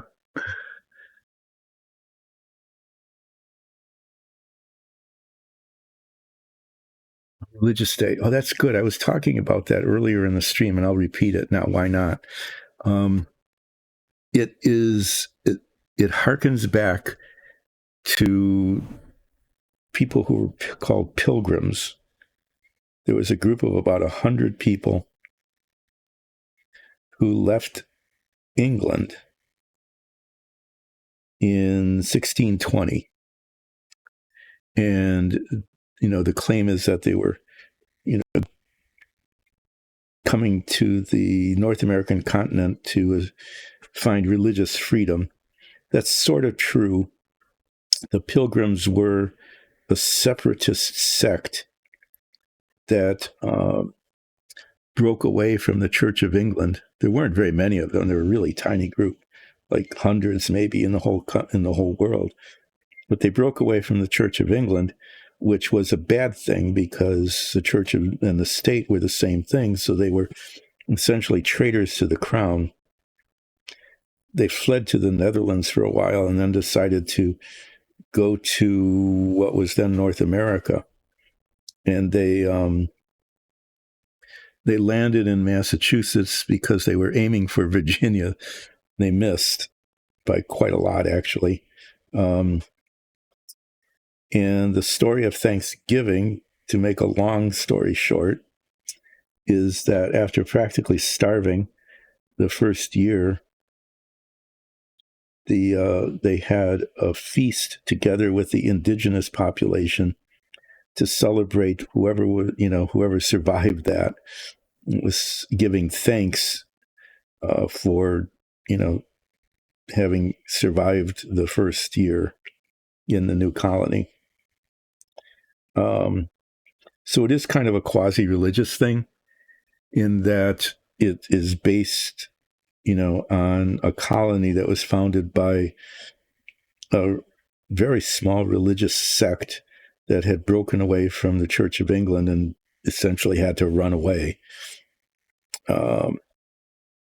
because they were considered to be heretics and traitors.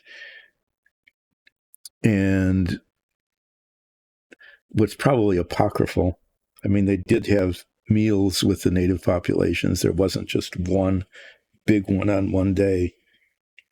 But the whole Thanksgiving thing harkens back to that. I don't know really when it started. It certainly didn't start as an annual event in 1621. It probably started after the U.S., quite a ways after the U.S. was formed. And now, I mean, everybody talks. We still celebrate the Pilgrims and the Indians who all got together and feasted in peace and harmony and all of that. But it is a time now, traditionally, when extended families will get together, and the traditional meal is turkey. The turkey, and they're still around. Yeah, the turkey is native to the U.S. Benjamin Franklin actually wanted it to become our national bird, but I don't know, people who liked more bellicose things like eagles outvoted him. But there's still a lot of wild turkeys. They're indigenous to the North American continent here. We get them in our yard occasionally. Seriously, we do.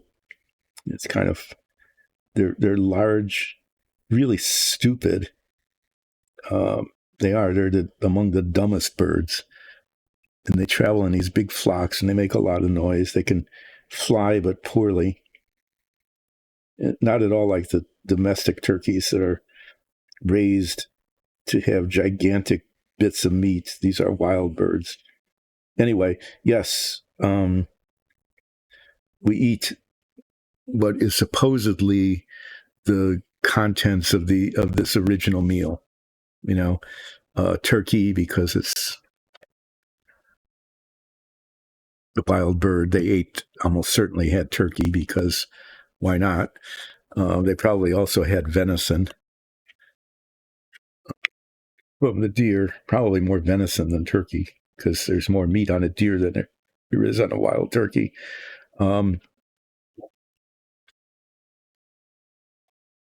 Squash and corn. And those were actually indigenous foods because, they didn't bring a lot of food with them and they had to grow stuff here. And the native populations, the indigenous populations, were in their agriculture, grew corn and squash. So that's part of it too. Cranberries are native to the Massachusetts area where they landed. So it's usually part of the traditional feast. Nobody really knows, of course. I mean, they weren't keeping records of what they ate on a particular day, but that's kind of why those are the traditional foods that are eaten on the Thanksgiving holiday. There's more to the story, the politics of the whole thing, about why they came over, how they survived, how they sort of got along with some of the indigenous groups and didn't get with others, and later on manipulated or, took one side or the other in the indigenous populations' disputes over territory, whether in fact they, the treaties that gave them their land were followed or not. There's always a lot of that kind of stuff that is not part of the, everybody got together and it was a great time and they had good food kind of thing that we celebrate.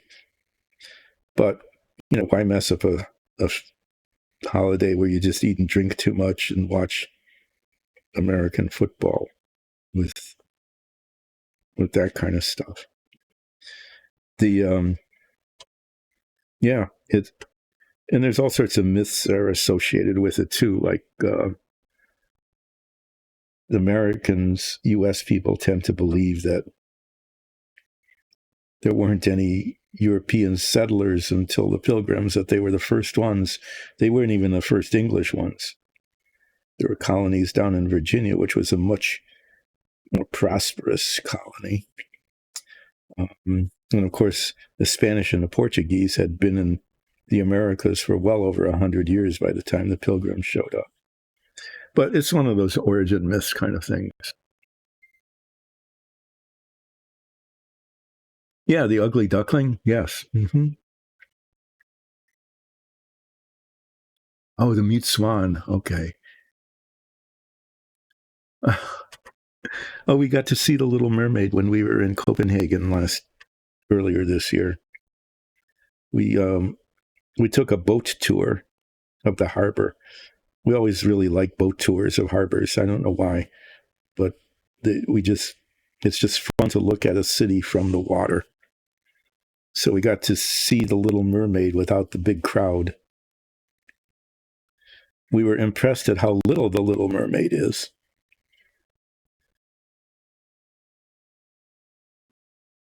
It is really quite small, but it was a lot easier. You know, we didn't get the same perspective as you do from the shore, but given the size of the crowds that we saw on the shore, we were kind of happy that we saw it from the boat.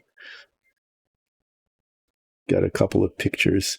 You know, I digress here. It's always kind of funny that, like, we would snap pictures with our phone, right? So that we'd have a picture of the Little Mermaid. When you go online or anywhere else and you can find hundreds of pictures of the Little Mermaid that are way better than anything we got, but it was us, you know, seeing.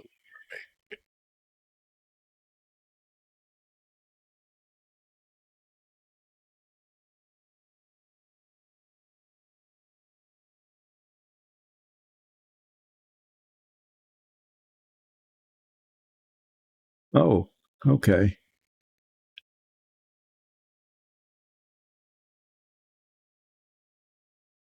No, they probably don't. Well, I have to say that people in the U.S. would almost certainly not know, right? I mean, people in the U.S. in general are not very worldly, and so having a sense that something is vaguely European is maybe, you know, northern, maybe even as so far as to say that it's somewhere in Northern Europe, as opposed to, you know, not the U.S. It's about as far as most people would know.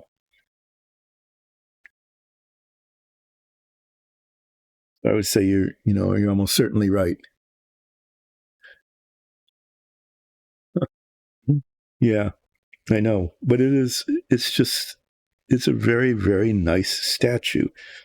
But I think given its fame, people expect it to be larger. Probably not the size of the Statue of Liberty. That would be a gigantic Little Mermaid. But yeah, they probably expect something maybe 3 times the size, you know, something large that would loom over them, as opposed to a very petite figure on a rock.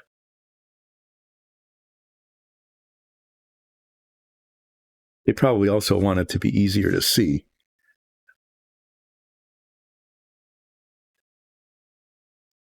Yes, our harbor tour guide talked about that. That it seemed to be, you know, just like a national pastime there to decapitate the Little Mermaid and steal the head. So, the head hasn't been stolen now for a couple of years. I guess it's time to do that.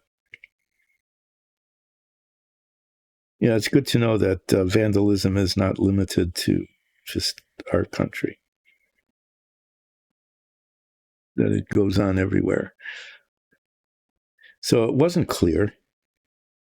Maybe you know this, Ole, but was the original head returned? Or were new ones fashioned when the head was stolen? Was it recovered and restored?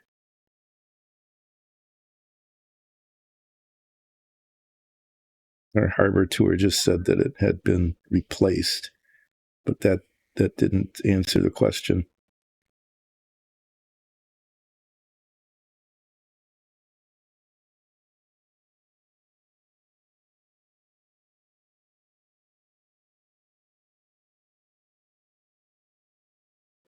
paint this little bit down here around the face. It's hard to get to.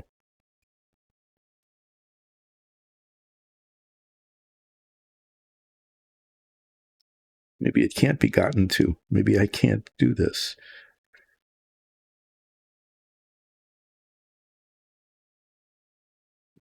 It wasn't done earlier.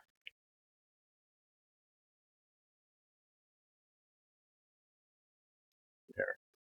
Do.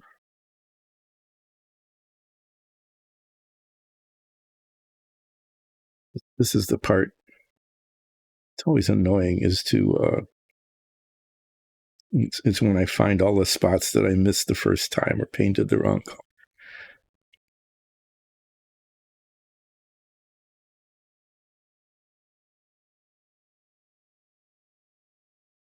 Okay, I almost did the thing.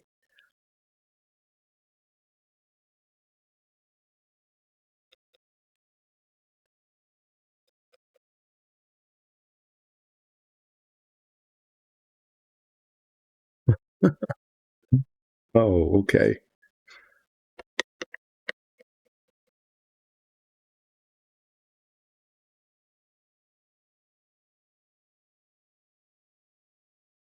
So lost in, so great. You've got mermaid dismemberers there.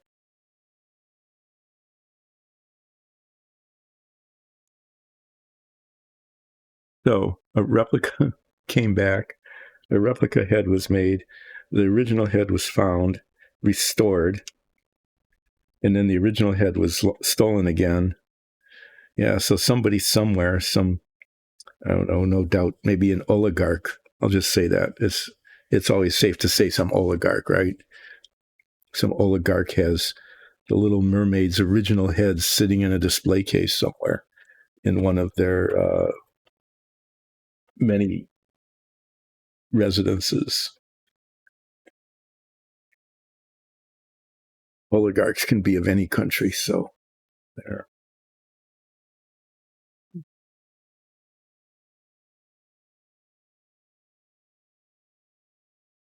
Yeah, a lot of these art thefts that are never solved. Somebody's just got them in a display case that they show off to people who won't tell on them. Because if they told on them, then somebody would tell on them too. Doing. Wow, I've used up 2 hours just painting a little bit of gray on here. Wow. But I kind of knew that was going to happen.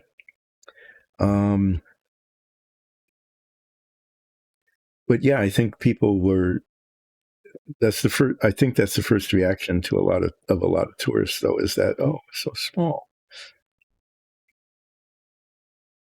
But it would be weird, I think, if it were much bigger. The Little Mermaid statue, and I think it really would look kind of. If it were, say, twice that size, it would just look really disproportionate.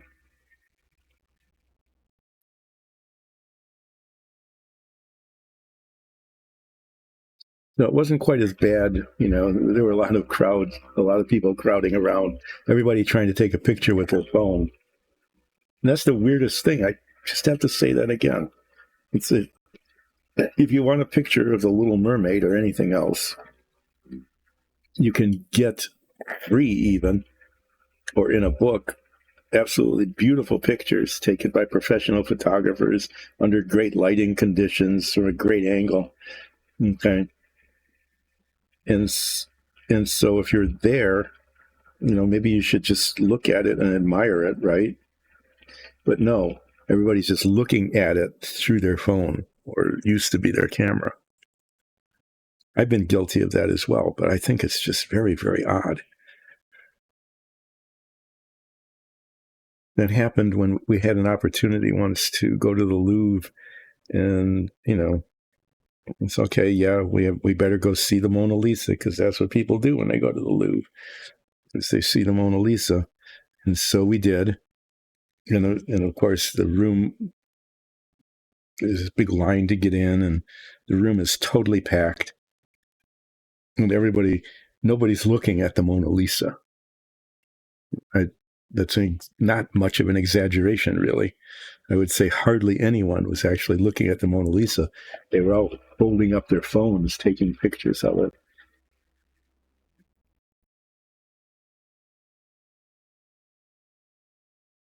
Futurism.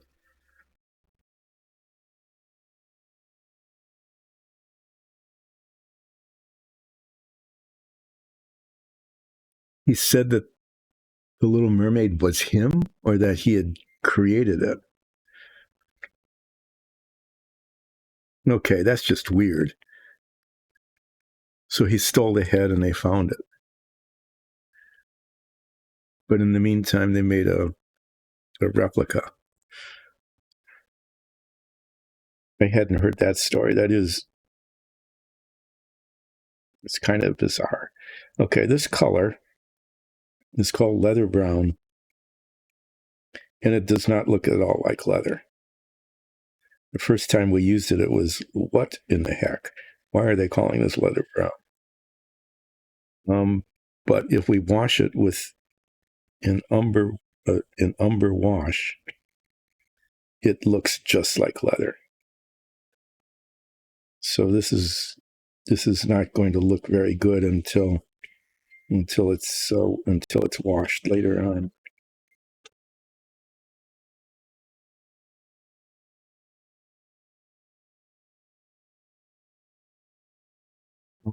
Okay, so the whole statue was a plagiarism. Well, I could understand if he really believed that and wasn't getting anywhere, in the legal system, or didn't have a good attorney or something or whatever, getting pretty ticked off and doing something like stealing the head. It actually makes some sense that would be the reaction. I painted all over the fingers of this one. So the original head was restored and then stolen again later and never recovered.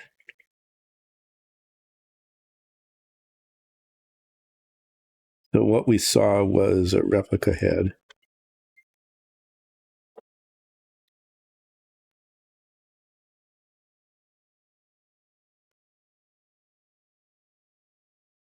Yeah, I knew it was stolen. I didn't realize that it was a dispute of ownership, essentially.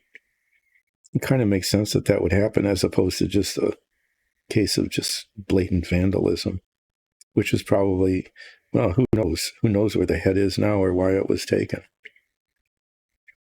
But I would say the odds are really very high that it's some oligarch's display case somewhere.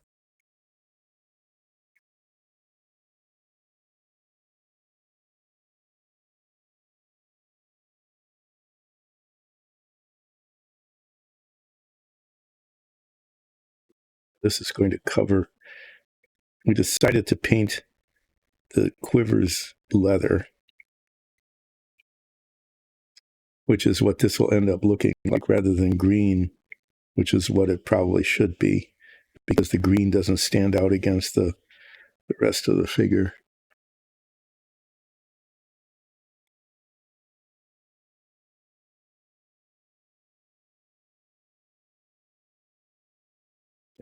It hasn't happened since. I could just see it almost becoming like a semi-annual event. The stealing of the mermaid's head.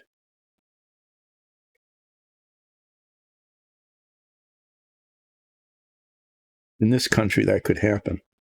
It's like, oh, the stealing of the mermaid's head festival.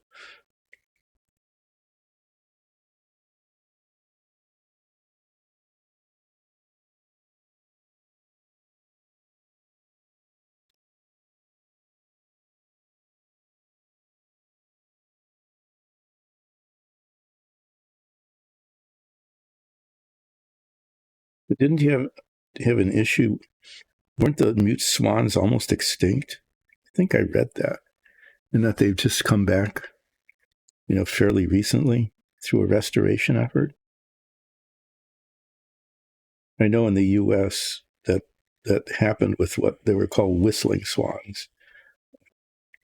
I'm sure they were called that because they made a whistling sound as opposed to mute, which means that they didn't make any sounds. If I'm mistaken in that.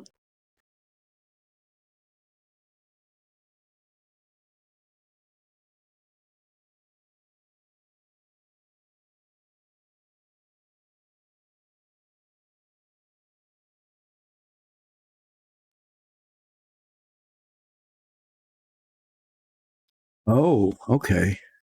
So the original head is back.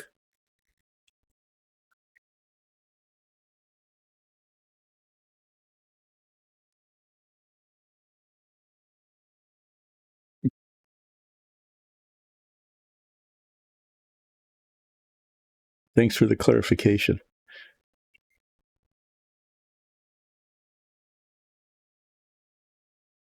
I'm glad that that's the case, that the original head is back. Okay, I'm painting the gloves and the quiver, this thing called, not going to work. I'm using the wrong color paint. Why? I've got the right color paint here. Okay, I'm going to have to repaint that because, whoa, they're very similar looking in the bottle. But yeah, it's not going to look this bad. It's going to look this bad. That was a good waste of 10 minutes.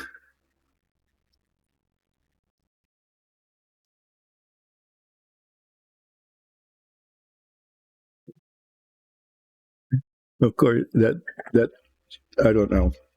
I'm not going to editorialize about art. Maybe I will a little bit, but making the illusion of chopping off the head while being naked is something that, that's art. Some people, me for example, just my personal opinion is that that's just weird.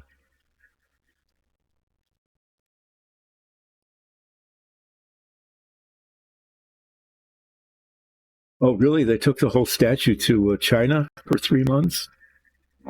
Did they put a replica up during that period of time, or was it just like a sign saying, like in museums, sometimes you say this exhibit is on loan?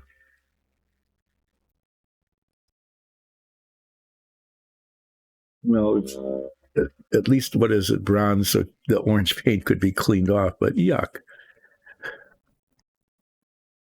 I didn't know about the China exhibit.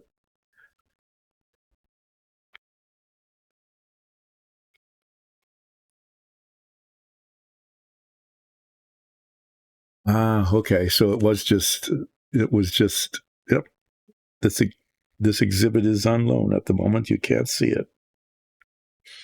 That's happened at museums.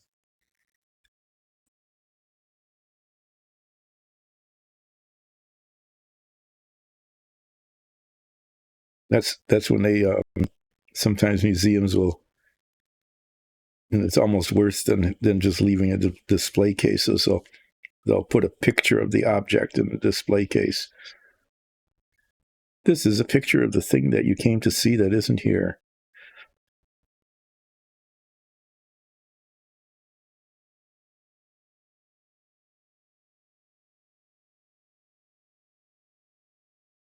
Which is quite disappointing.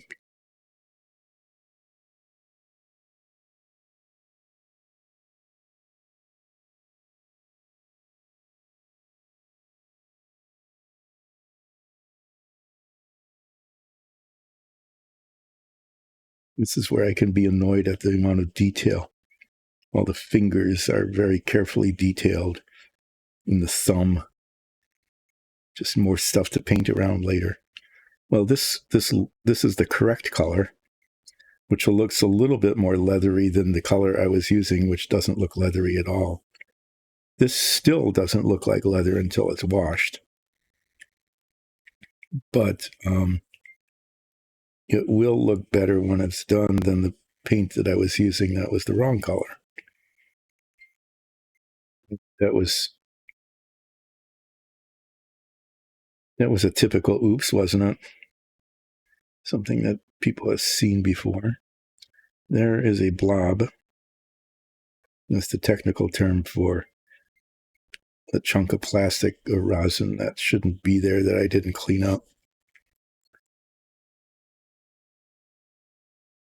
Thanks for dropping in. And we'll see you next week. Have a pleasant Monday where you don't have to be driving. See you on Monday. Thanks for dropping in. I appreciate it.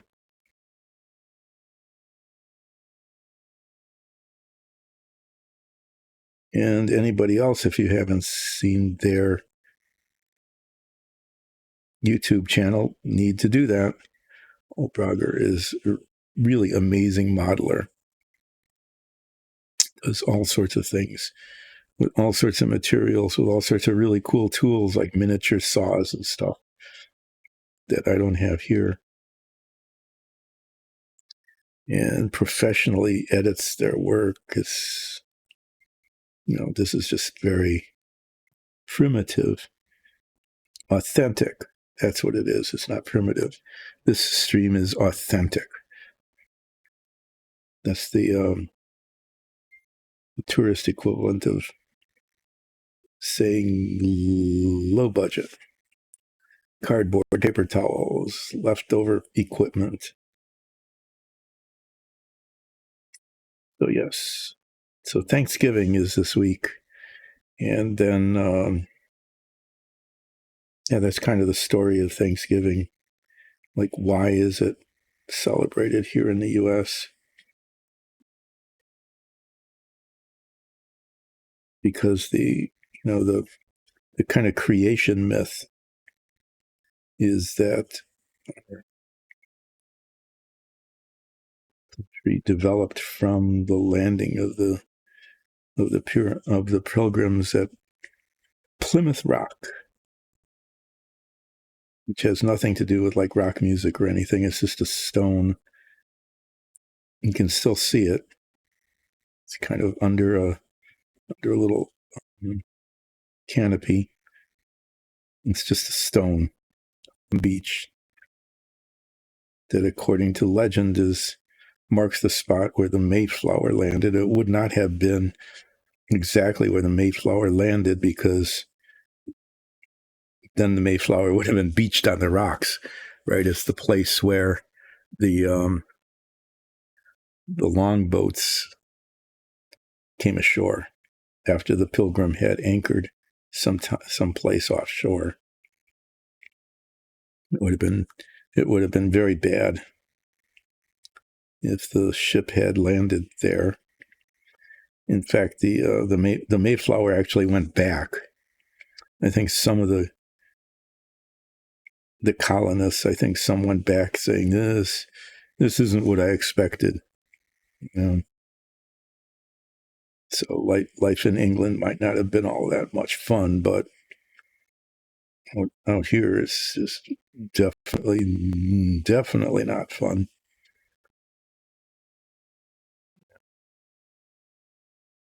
Deer hunting wasn't a sport. It was just a way of surviving, that kind of stuff.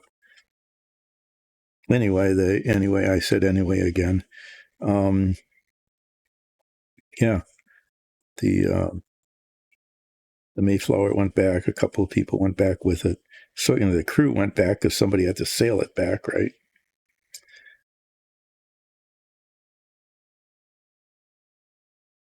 So the Mayflower did not land at Pilgrim Rock. The longboat bringing people ashore and whatever belongings they had came ashore there, according to legend. We were talking about the Little Mermaid statue and how people are sometimes disappointed because it's actually quite small, kind of like life size, right? As opposed to this gigantic kind of monument. You would expect that. It is an artistic sculpture of a Little Mermaid. It's called a Little Mermaid. It's not called the 15-foot tall monument to mermaidism. Well, Plymouth Rock is kind of like that. You expect, well, what you expect, it's a rock. It's even in its name. This is a rock. And it is just a rock. The beach in Massachusetts.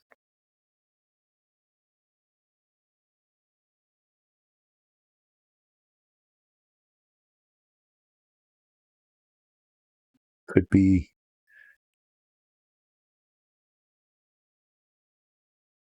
who knows if it's really the rock, right? It's a rock on the beach in Massachusetts near where the Pilgrims were supposed to have landed. Whether it's the actual landing spot or not, or just some rock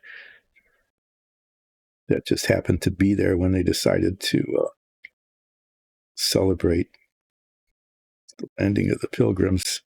Who is going to know that? Who would know one way or the other?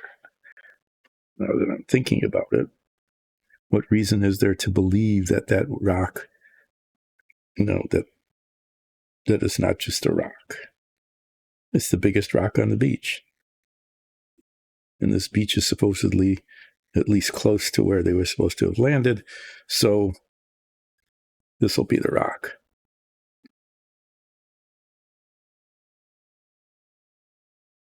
Legends are fun.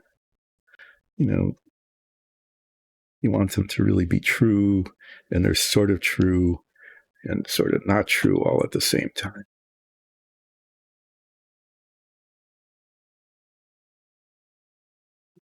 And it isn't even, I don't know what it's like now. When we visited, which was a long time ago, it wasn't like even a big tourist attraction. It was just a rock under a shelter, as I recall, a rock under like this little shelter kind of thing on the beach with a sign that said, "This is Plymouth Rock." There's probably some sort of ordinance that kept it from becoming a huge tourist thing. There's no mini golf course. There wasn't any mystery spot. There weren't any. I'm sure if we'd gone into town more, there would have been all sorts of pilgrim-themed restaurants and souvenir shops and stuff. I don't remember those, though. They certainly weren't on the rock. But that's, that was that. And that's where the Pilgrims supposedly landed, and the Pilgrims supposedly had a feast with the indigenous population that involved turkey and corn and squash and cranberries. That's why there's cranberry sauce, because cranberries are in fact native to the place where the Pilgrims landed. The wild cranberries, not the domestic ones now, and were an important food source because they had high quantities of vitamin C, which was hard to come by otherwise. And so, they were a really important part of the diet, even though they were very, very, as we would say, tart, which means very sour, bitter sour. Wasn't any refined sugar then either. Couldn't just mix with a lot of sugar, maybe a little honey. Maybe people just ate it because they wanted to stay alive and the vitamin C was important. Everybody by then knew the importance of vitamin C because, sailors kept getting scurvy. It was a thing with scurvy sailors, it's like people think of it almost like an adjective, like it's a characteristic of the personality of a sailor. What it really meant, what it really meant was that was a bad oops. I'm going to try to wipe that off.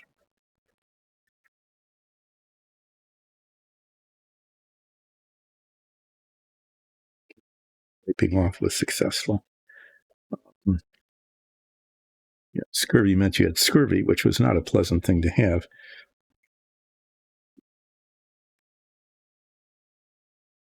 So one of the stories, another kind of myth thing, is that British sailors were called limeys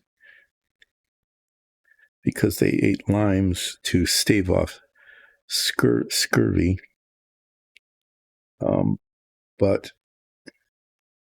the limes came from tropical ports, and that wasn't really much available until later on.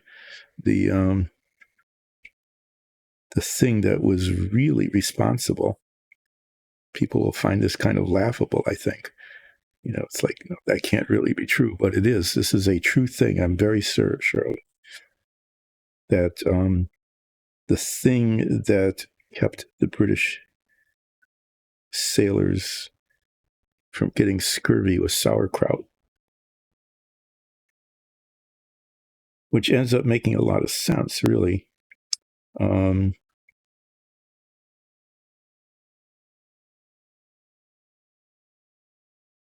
Because there wasn't really any shortage of cabbage there in the British Isles. It can grow in fairly cold temperatures. You make sauerkraut, keep it in a barrel, it lasts forever. Limes are not going to last forever. They're going to go soft and get moldy. Your sauerkraut will be okay. And the British monarchy was actually German, so it came over from there. Not to be stereotypic about the source of sauerkraut, but yeah, fermented cabbage was the thing that kept the British sailors alive, and limes were much, much later.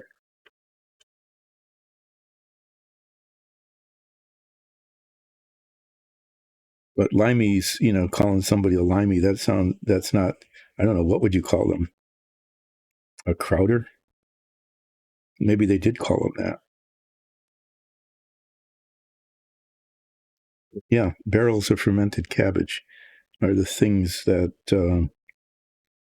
allowed the British to dominate the seas.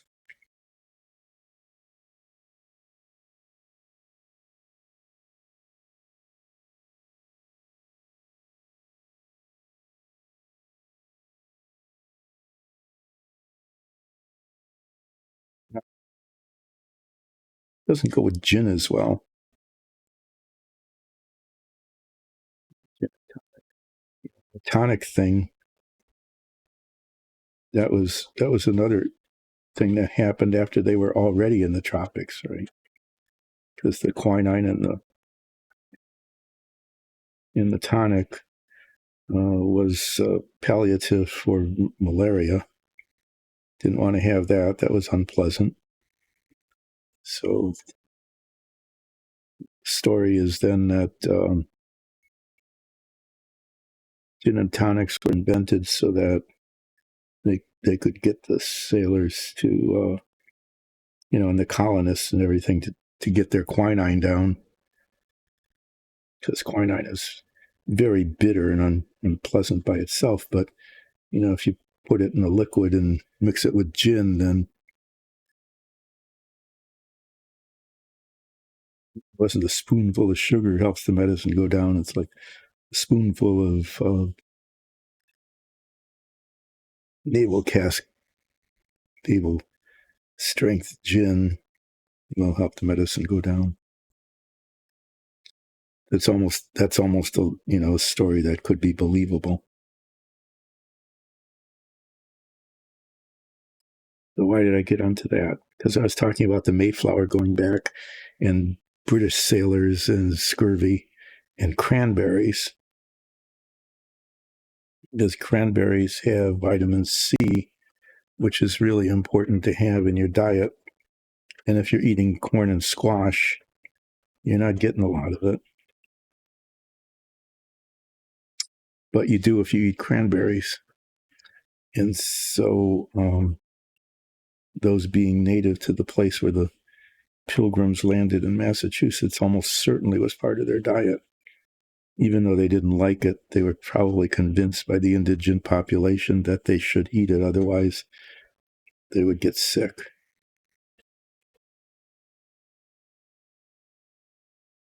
Really one of those helpful things.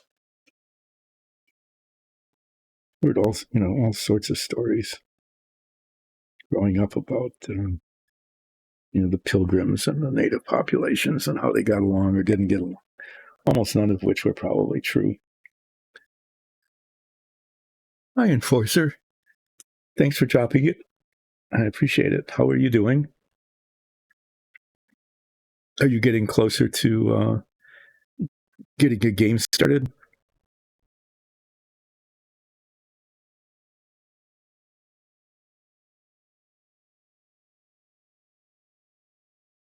Oh, it's on hold? Oh, that's disappointing. I know you were looking forward to it. People just too busy, people recovering, people waiting for the holidays to finish.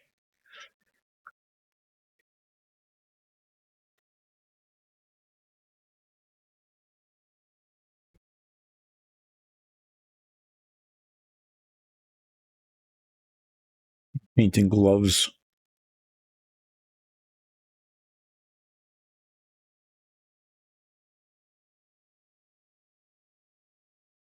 Poorly, it looks like.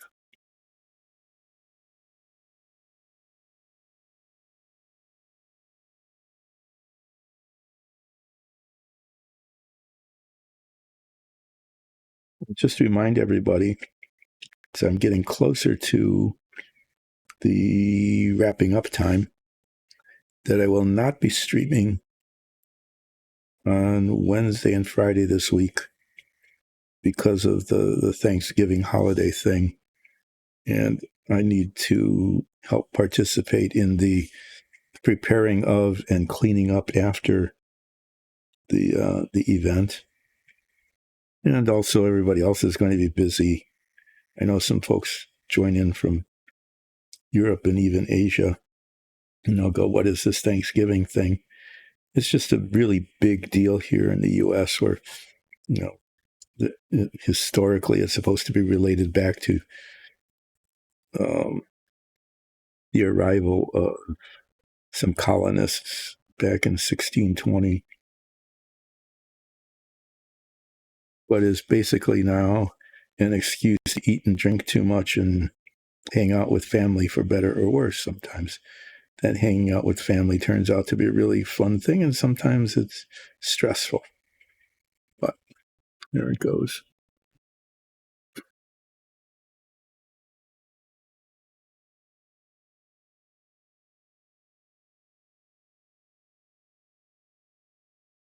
Yeah, the holidays, everybody's, getting distracted with families and getting and traveling and everything else. But then January happens and February, and there's really not much going on. There's Valentine's Day and St. Patrick's Day here in the States. Those are kind of holidays, at least opportunities to sell stuff or drink too much green beer. You're going back to an older character? I know you really have a lot of fun and you're very good at character development. You keep written records of all of this stuff that you do in terms of character development? I'm just curious about that. Like files and notebooks and stuff, so that you can, when you get back to a character, you can pick up where you left off.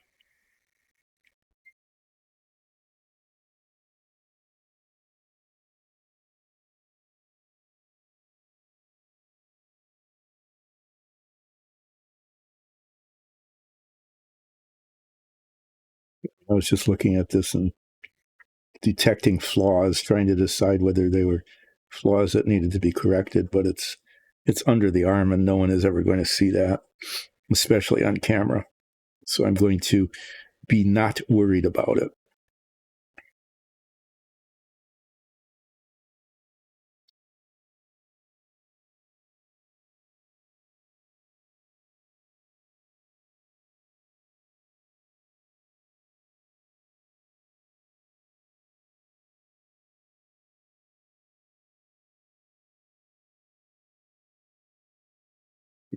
I paint these gloves, I'm going to have to be painting like the hilts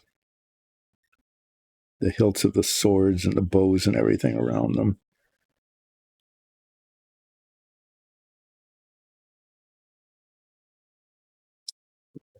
Silver embellishments on all of the armor. That'll be interesting.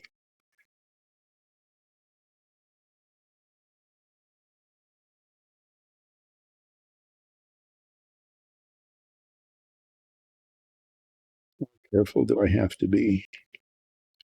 I have to be careful not to bang the brush into the. I almost did a classic oops, which is to bump the brush into the already painted surface and leave a blot of paint where I don't want it.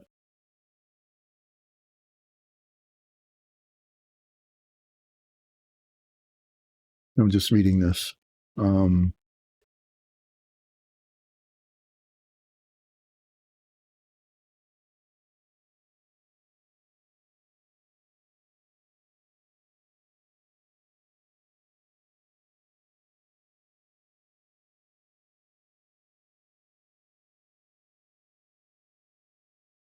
Okay.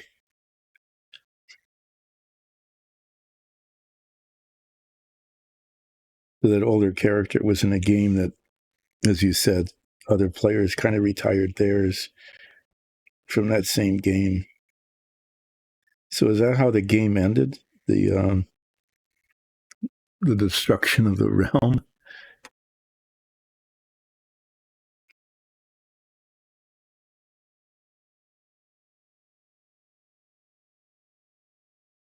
To whom did your character sell their soul? And what was the consequence of that? I mean, no, I mean seriously, in game, you know, you outside of game, you always hear these legends about people selling their soul for something or other, you know, for wealth or fortune. And this, in your case, it was for a good deed to save somebody else. What in game? Okay.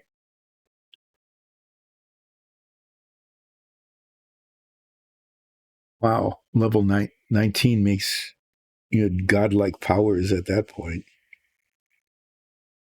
When you get that high, I think it becomes really challenging for the DM to keep the game interesting because the characters are really kind of overpowered. I think that's why our DM hasn't let us level up very much. We're up to like level 8 after a year and a half of playing, because there's just more. You can just do more with characters that are not really overpowered, you know, in terms of the kinds of adversaries that they might meet. We might level up a little bit more. I think it depends on when the next level of spells come in for our druid and our bard. It's not going to make much difference for me as a fighter. Leveling up doesn't seem to have done anything useful, except it made my stealth better.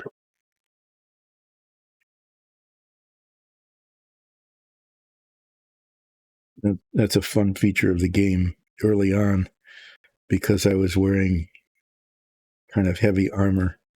I would fail my stealth rolls all the time. So as I leveled up, you know,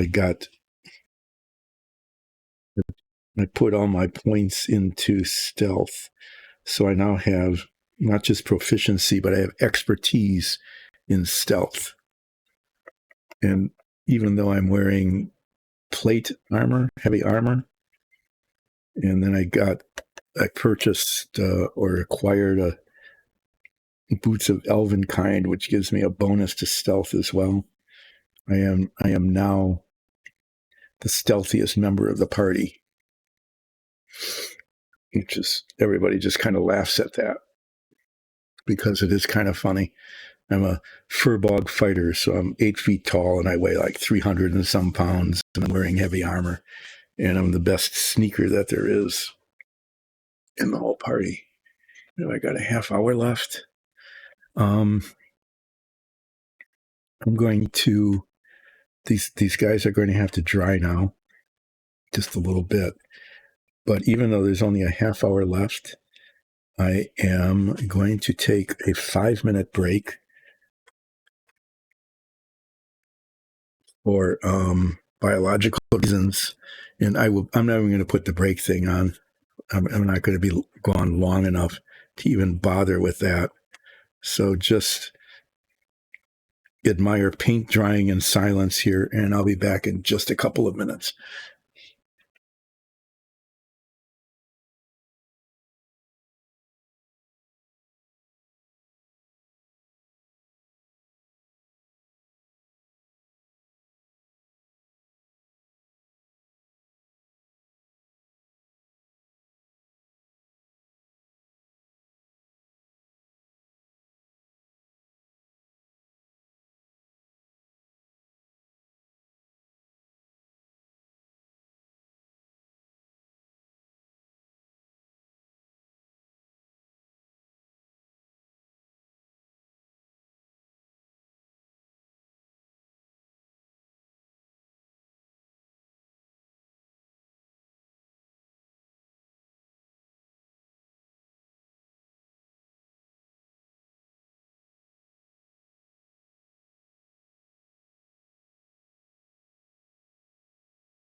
Now the remaining half hour will be somewhat more relaxed than it would have been otherwise. Okay, I'm going to paint. I'm going to take the black paint now, and I'm not going to get real fancy with these things. I'm going to paint the hilts of the weapons black and the shafts of the arrows black. There's otherwise, I mean, there really isn't any reason to get with the way these are going to be used on the show to get it much fancier than that.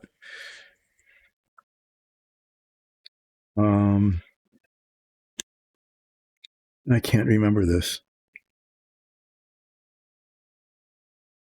Yep, thank you. Well, welcome back too.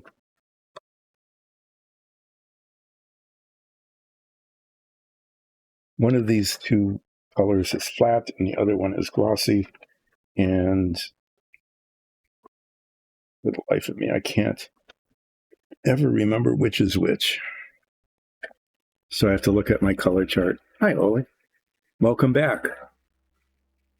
I'm going into the last half hour of this.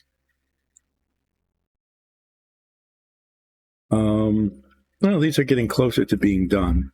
I'm getting the base coats on. What I'm going to be working on now, I'm just going to be doing the hilts of the weapons and the shafts of the arrows in black.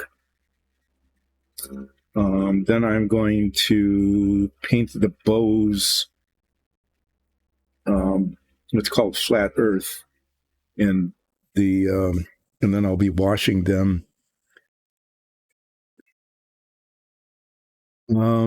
After King Devil, no enforcer, the longer message didn't send, not after you wrote King Devil. Oh, oh, okay. So okay. I hope he feels better. You know, not feeling well on a Monday is really not good.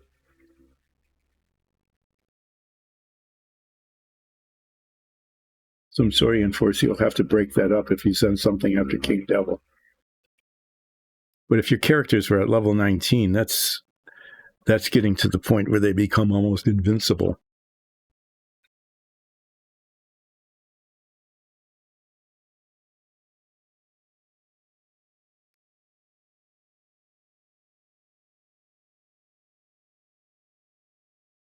Oh, that's the consequence. Okay. So you are now beholden to the devil to whom the devil to whom you had sold your soul.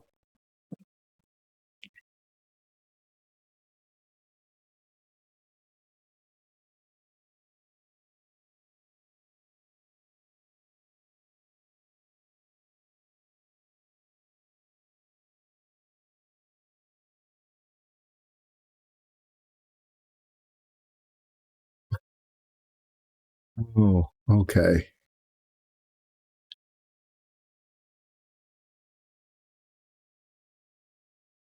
Oh my God. Yep, they all came through.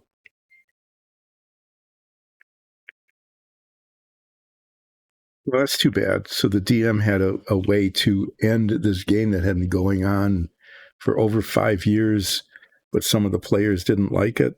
That's too bad that it ended that way. The That actually something similar happened to me once. We were in this game. I think I've talked about one of my favorite characters being a ghost pirate bard. I was a dwarf pirate ghost and in a bard, spoken word bard. It was really kind of fun. We had a group of friends. We'd get together like once a week. And the DM suddenly, why this happened? I guess because we were leveling up or something. We got caught in a battle between angels and devils, and there was just no way to survive that. And so it just ended. An unresolved game. Not quite sure what the DM had in mind, but it just didn't work. So I could see that happening. That the DM had an ending in mind and it was just too dark for the other players. Just not what they wanted or what they had in mind.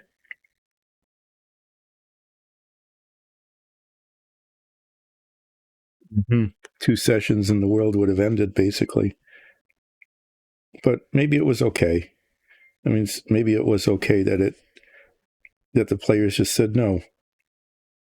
We wanted to just end this way. We don't want to suffer the apocalypse.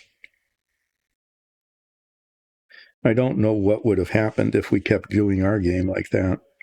I mean, there was just no way that we could have survived in a world that with angels and devils. It was an impossibility at that point to continue with our current players, and so the game just ended.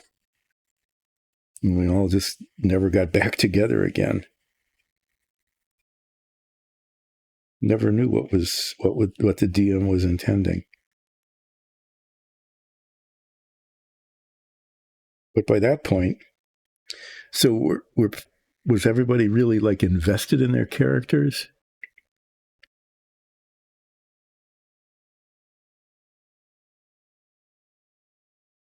Oh, really? Oh, that's a shame.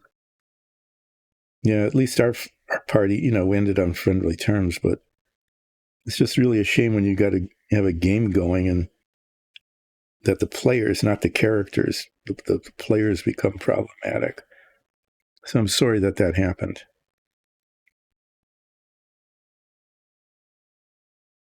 Just whole relationships ended then, huh?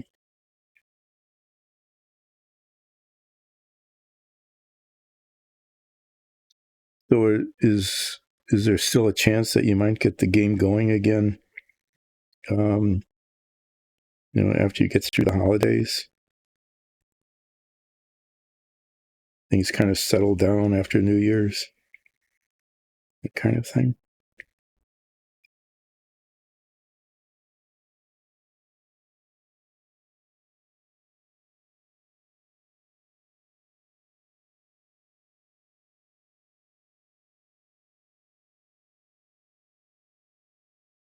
You still have a pretty good group, though. Enough players to keep a game going. Sometimes it's, when we've played, I know it's hard for the DM to deal with a small party, but we've had successful games. They didn't last a really long time. They were short session games, maybe 8 or 10 sessions total. But parties of 3 people. I think we even played once with just 2, the DM and 2 others. And maybe, I think they were like one shots maybe, or maybe 2 or 3 sessions. But those turned out to be kind of fun games.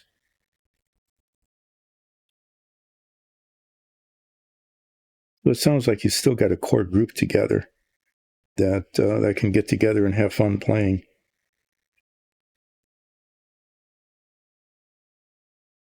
I know you've been working on characters for a long time, so I think it'd be really cool if you're able to play them.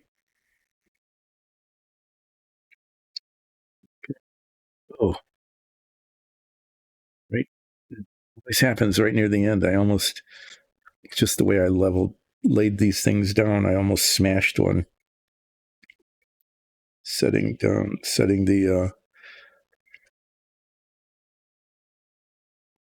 yeah.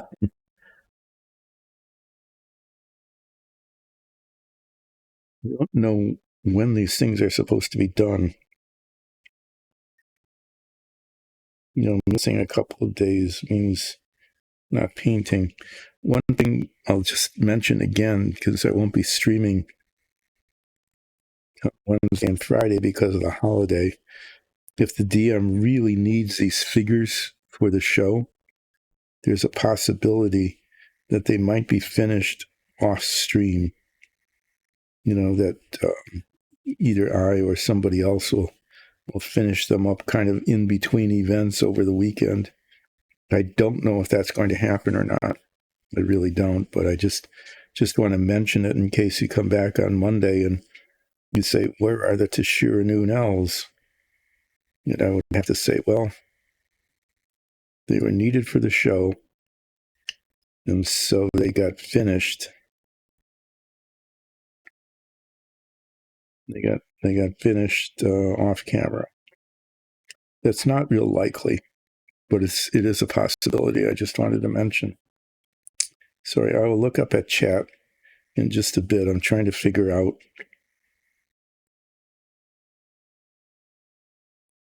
to do with the hilt here. Get the paint in that spot.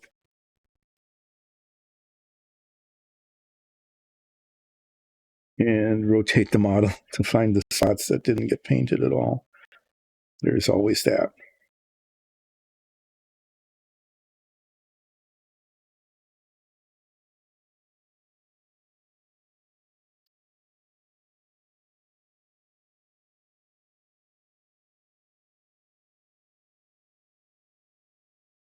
Oh,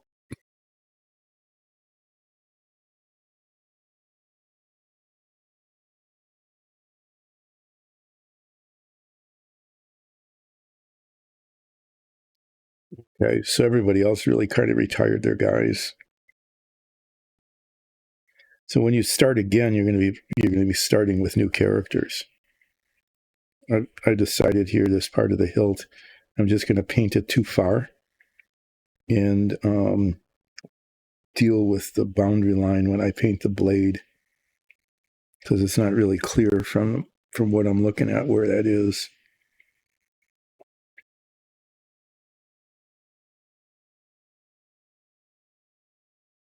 Well, the thing is, yeah, I know it's hard to bring a character back like that though, because you're not going to start out as level 19, right? So how might you continue the character? I'm just curious about how that might work.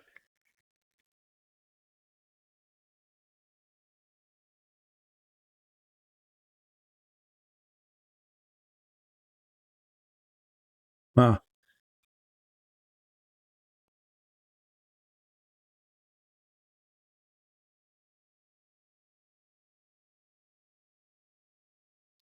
well, good luck with that.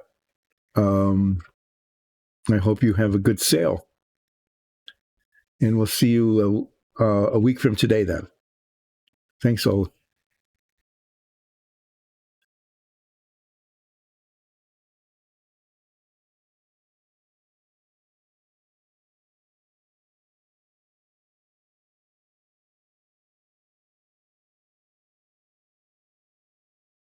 That would be good.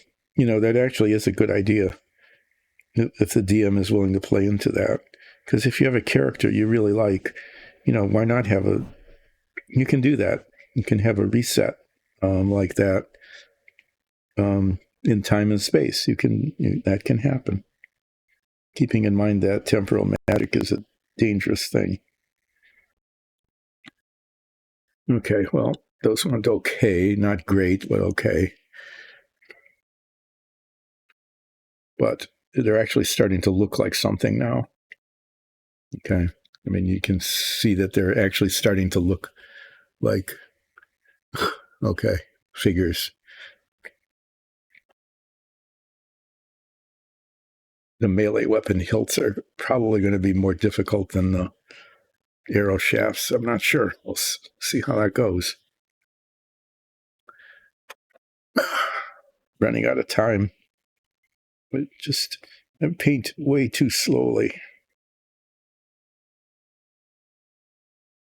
No, I will get the arrow shafts done because I've got the paint out, the black paint.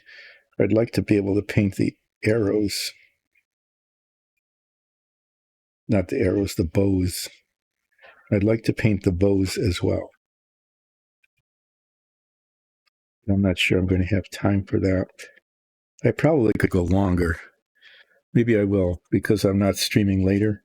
If I'm moving along and I'm not making mistakes like I do near the end of these streams usually, because chilled, lack of focus, low blood sugar, caffeine's wearing off.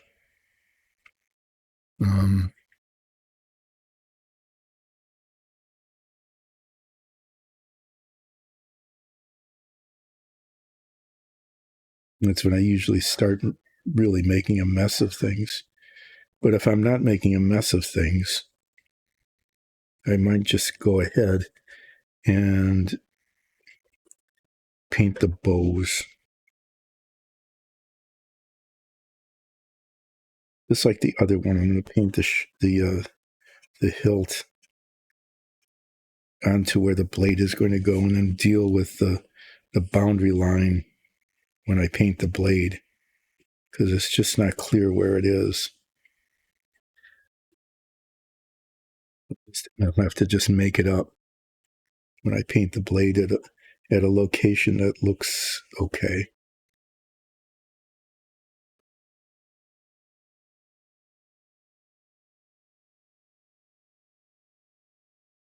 I was starting to get this needs to be the end of the stream symptoms. My nose is dripping. I'm starting to feel chilled. Yeah. It's just 3 hours in the basement.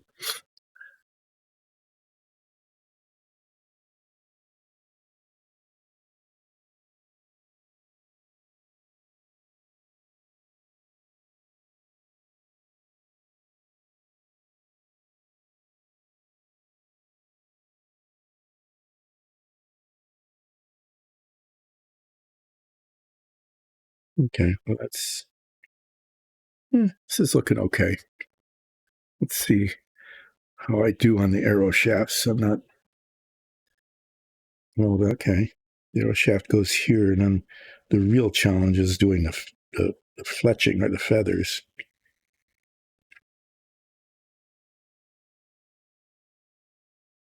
At least back by the hand.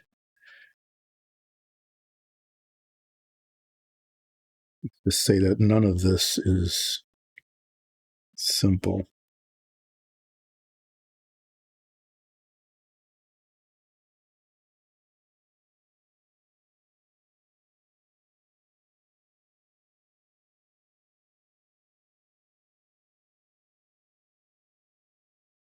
There's all sorts of binding up here where the arrowhead is.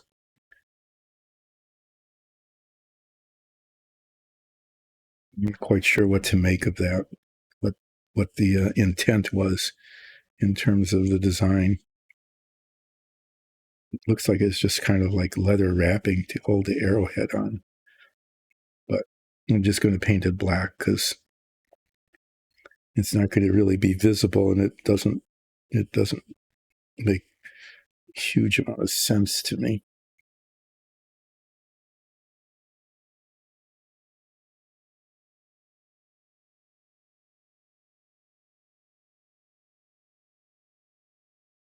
Painting where the arrow shaft meets the glove, that took a little bit of attention.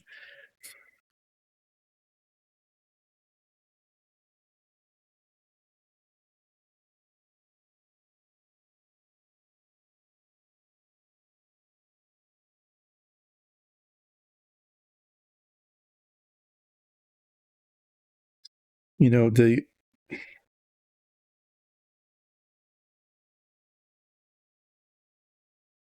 guess you could look at it in terms of character and character story in two different ways. You could look at it as, you know, continuing the character for the D&D game. Or you could look at it as just continuing the story of the character, independent of the game. So if you're very good at character development and the development of backstories and that sort of thing, maybe you could just tell her story.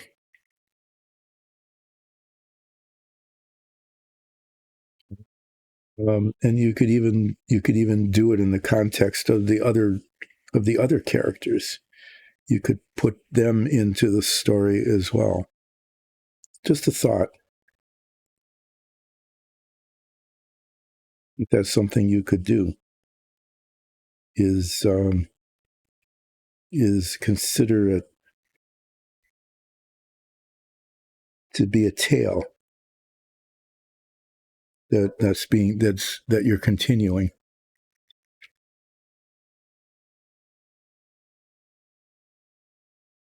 And I think that would be kind of interesting. You could maybe make a series. You could even go back through some of the development in the game and just turn it into a short story that would allow you to, relive some of those moments, but also to continue developing the character. Just a thought, as a way of, using your storytelling and character development skills.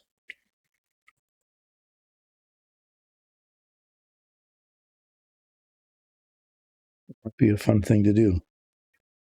Is not think of your character as just a D&D character, but a character in a story, and go forward with that.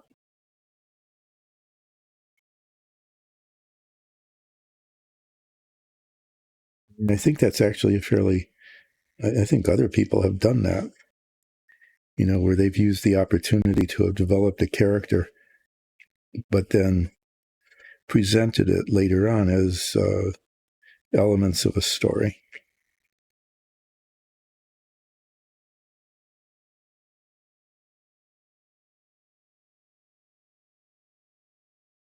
Really starting to fade here. just in terms of focus and comfort.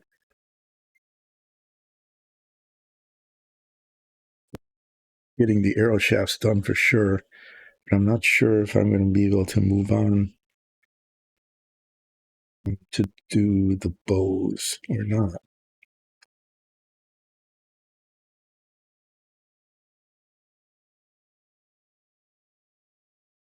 I don't have to worry about this on the other one. The arrowhead is broken off on that last one.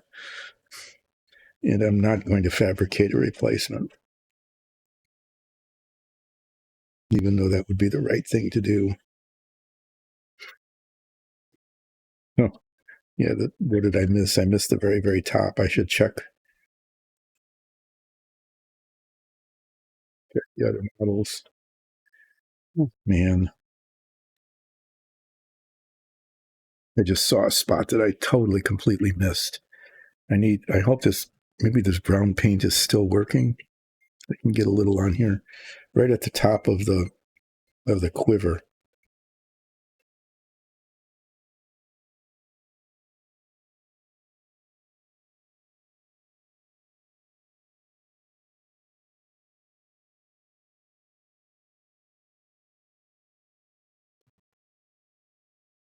Oh, I almost did the the whole message came through that time.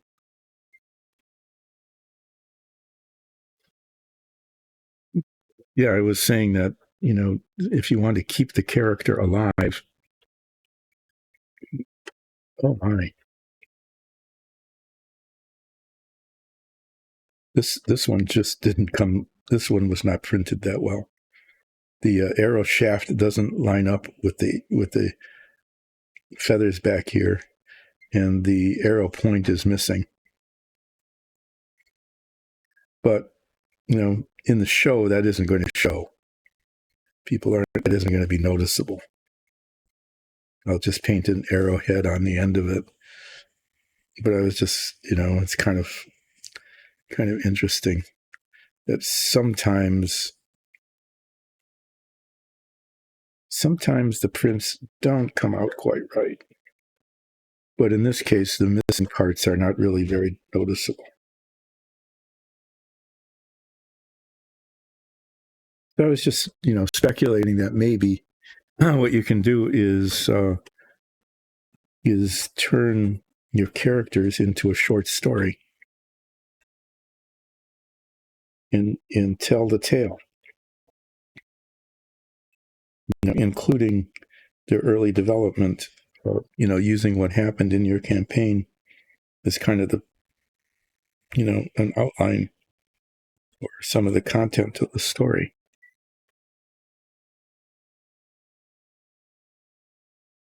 It might be kind of fun for you to do.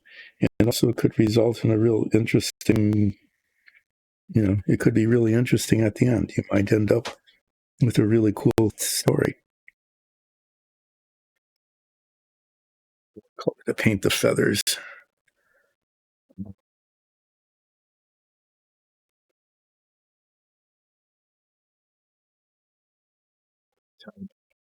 I really should stop because I'm getting cold and chilled and my nose is running. But just, they're so close. So close. What I've got to do, just in terms of base coating, other than the blades on the swords, which is like, I could do that anytime. What I've got left are the major things are the bows and the feathers on the arrows.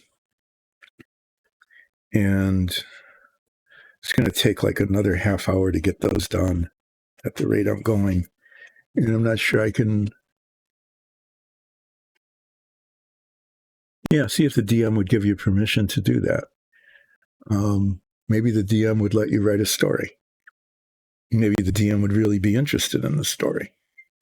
Maybe, and have some ideas about its development. Okay. I know, again, why I decided to go from 10 until 1. Yep. Oh, good luck. Good luck with the interview. I hope that goes well. I'll see you again on Monday. So I'm wrapping up because just started, at this point in the stream, I get chilled from being down in the basement. The temperature hasn't changed. It's just been, I think, the amount of time I've been spending here. I start losing focus. I start making mistakes. I start knocking things over. So I'm going to wrap up. And as I'm wrapping up, I'm just going to remind everybody I will not be streaming on Wednesday and Friday this week because of the U.S. Thanksgiving holiday, which turns into a big to-do.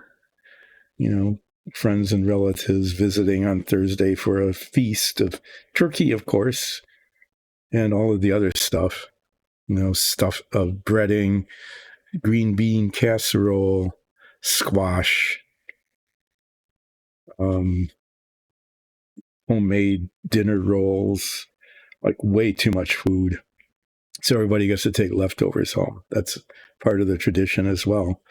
But the preparation on Wednesday and the recovery on Friday, and the fact that nobody in the States is going to be watching a stream because they're all going to be doing the same thing. So I'll be back on Monday. These guys, what needs to be done yet, there isn't that much left, actually.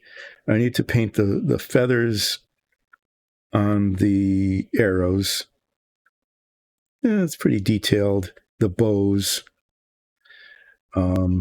There's some washing to do to make the leather look like leather. The blades on the melee weapons and those sorts of things. These are really close to being done, except for all of the silver detailing, like this guy. Okay. There's a lot of raised detailing on the armor of these models that needs to be done in silver. And that's going to be the last thing I'm going to do. And that'll be very time consuming as well, because they're tiny, tiny, tiny little lines that'll be with a really tiny little brush, doing my best to, highlight the areas I want to highlight. So I say I'm probably looking at 2 streams worth of work yet to get these done. About half a stream to finish base coating and washing everything, and then another full stream, maybe a stream and a half, to get the silver detailing done on the armor. And the silver detailing is really important because that's what makes these figures really pop and come to life. But, I made a little bit of progress today. I got gray paint on them. I got brown paint on them. I got black paint on them. I did a bunch of touching up. So I am going to be wrapping up, and I will plan, hopefully, to see everybody again on Monday. Those of you who are in the States and celebrating Thanksgiving, have a great long holiday, 4 or 5 day weekend, whatever you have, if you have that. Thanks everybody who has to work through the holiday on our behalf. And be sure to catch our Dungeons and Dragons show, either with the live chat on Twitch at 2 on Sundays, or at your convenience. You can catch past episodes on YouTube or listen to them as a podcast. And if you can, become a follower, become a YouTube subscriber, or even go to patreon.com/Dice and Dungeons and become a patron of Dice and Dungeons. So thank you all on behalf of everybody from Dice and Dungeons. Thanks so much. See you next week, Monday.